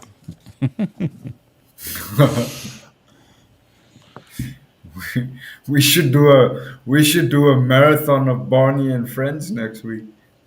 Oh God. Barney and Friends. Isn't Barney the purple dinosaur? Yeah. Or is it I like you? What is that? Oh, what the fuck? Well, I'm going to tell that the rest of the day. It's just like, don't worry, be happy. You get that in your head and it never goes. Love that too, A to Z. Yeah. Good rock and roll. You know, I'm a true, when it comes down to it, at the end of the day, if I have to have the choice of what album I'm going to take to an island, that's all I can have for the rest of my life. Well, first of all, they got to make sure they got some kind of way for me to play the album. You know, but the album I would take is one between two. Would I take a live album? Yeah, I would probably take the Memphis Live, but the studio album have to be Elvis in Memphis. Back to the American sound. Yeah. I don't think for the rest of my life, if that's all I could listen to, I'm a happy camper. The rest of the songs I could sing to myself, you know. Yes. Well, listen, I know Rich has probably got stuff to do. I got some stuff to do. Yeah, Everybody's thanks. We got up to 13 people still, and you guys are hanging in there. And I really appreciate it. It's great. Yeah. So keep an eye out for us. I got a lot of stuff I need to catch up on still. I know I say that every week, but I really need to finish off the newsletter, and I need to finish off some other stuff. I want to get that built up for the WhatsApp, and we're going to get back into the radio. We want you guys to have some live shows where you can call in and joke with us, you know. Kathleen, thank you very much. Really enjoyed hanging out with you guys. Loved every minute of it. Keep chilling and rocking out. Yep, that's what it's all about. Music, rocking out. So that's why we do it. All right. That's why we do it. So to my two brothers, we're gonna sign off together here, and then I doubt we got to limit how long we're going to be on afterwards because Kathleen does have a good point.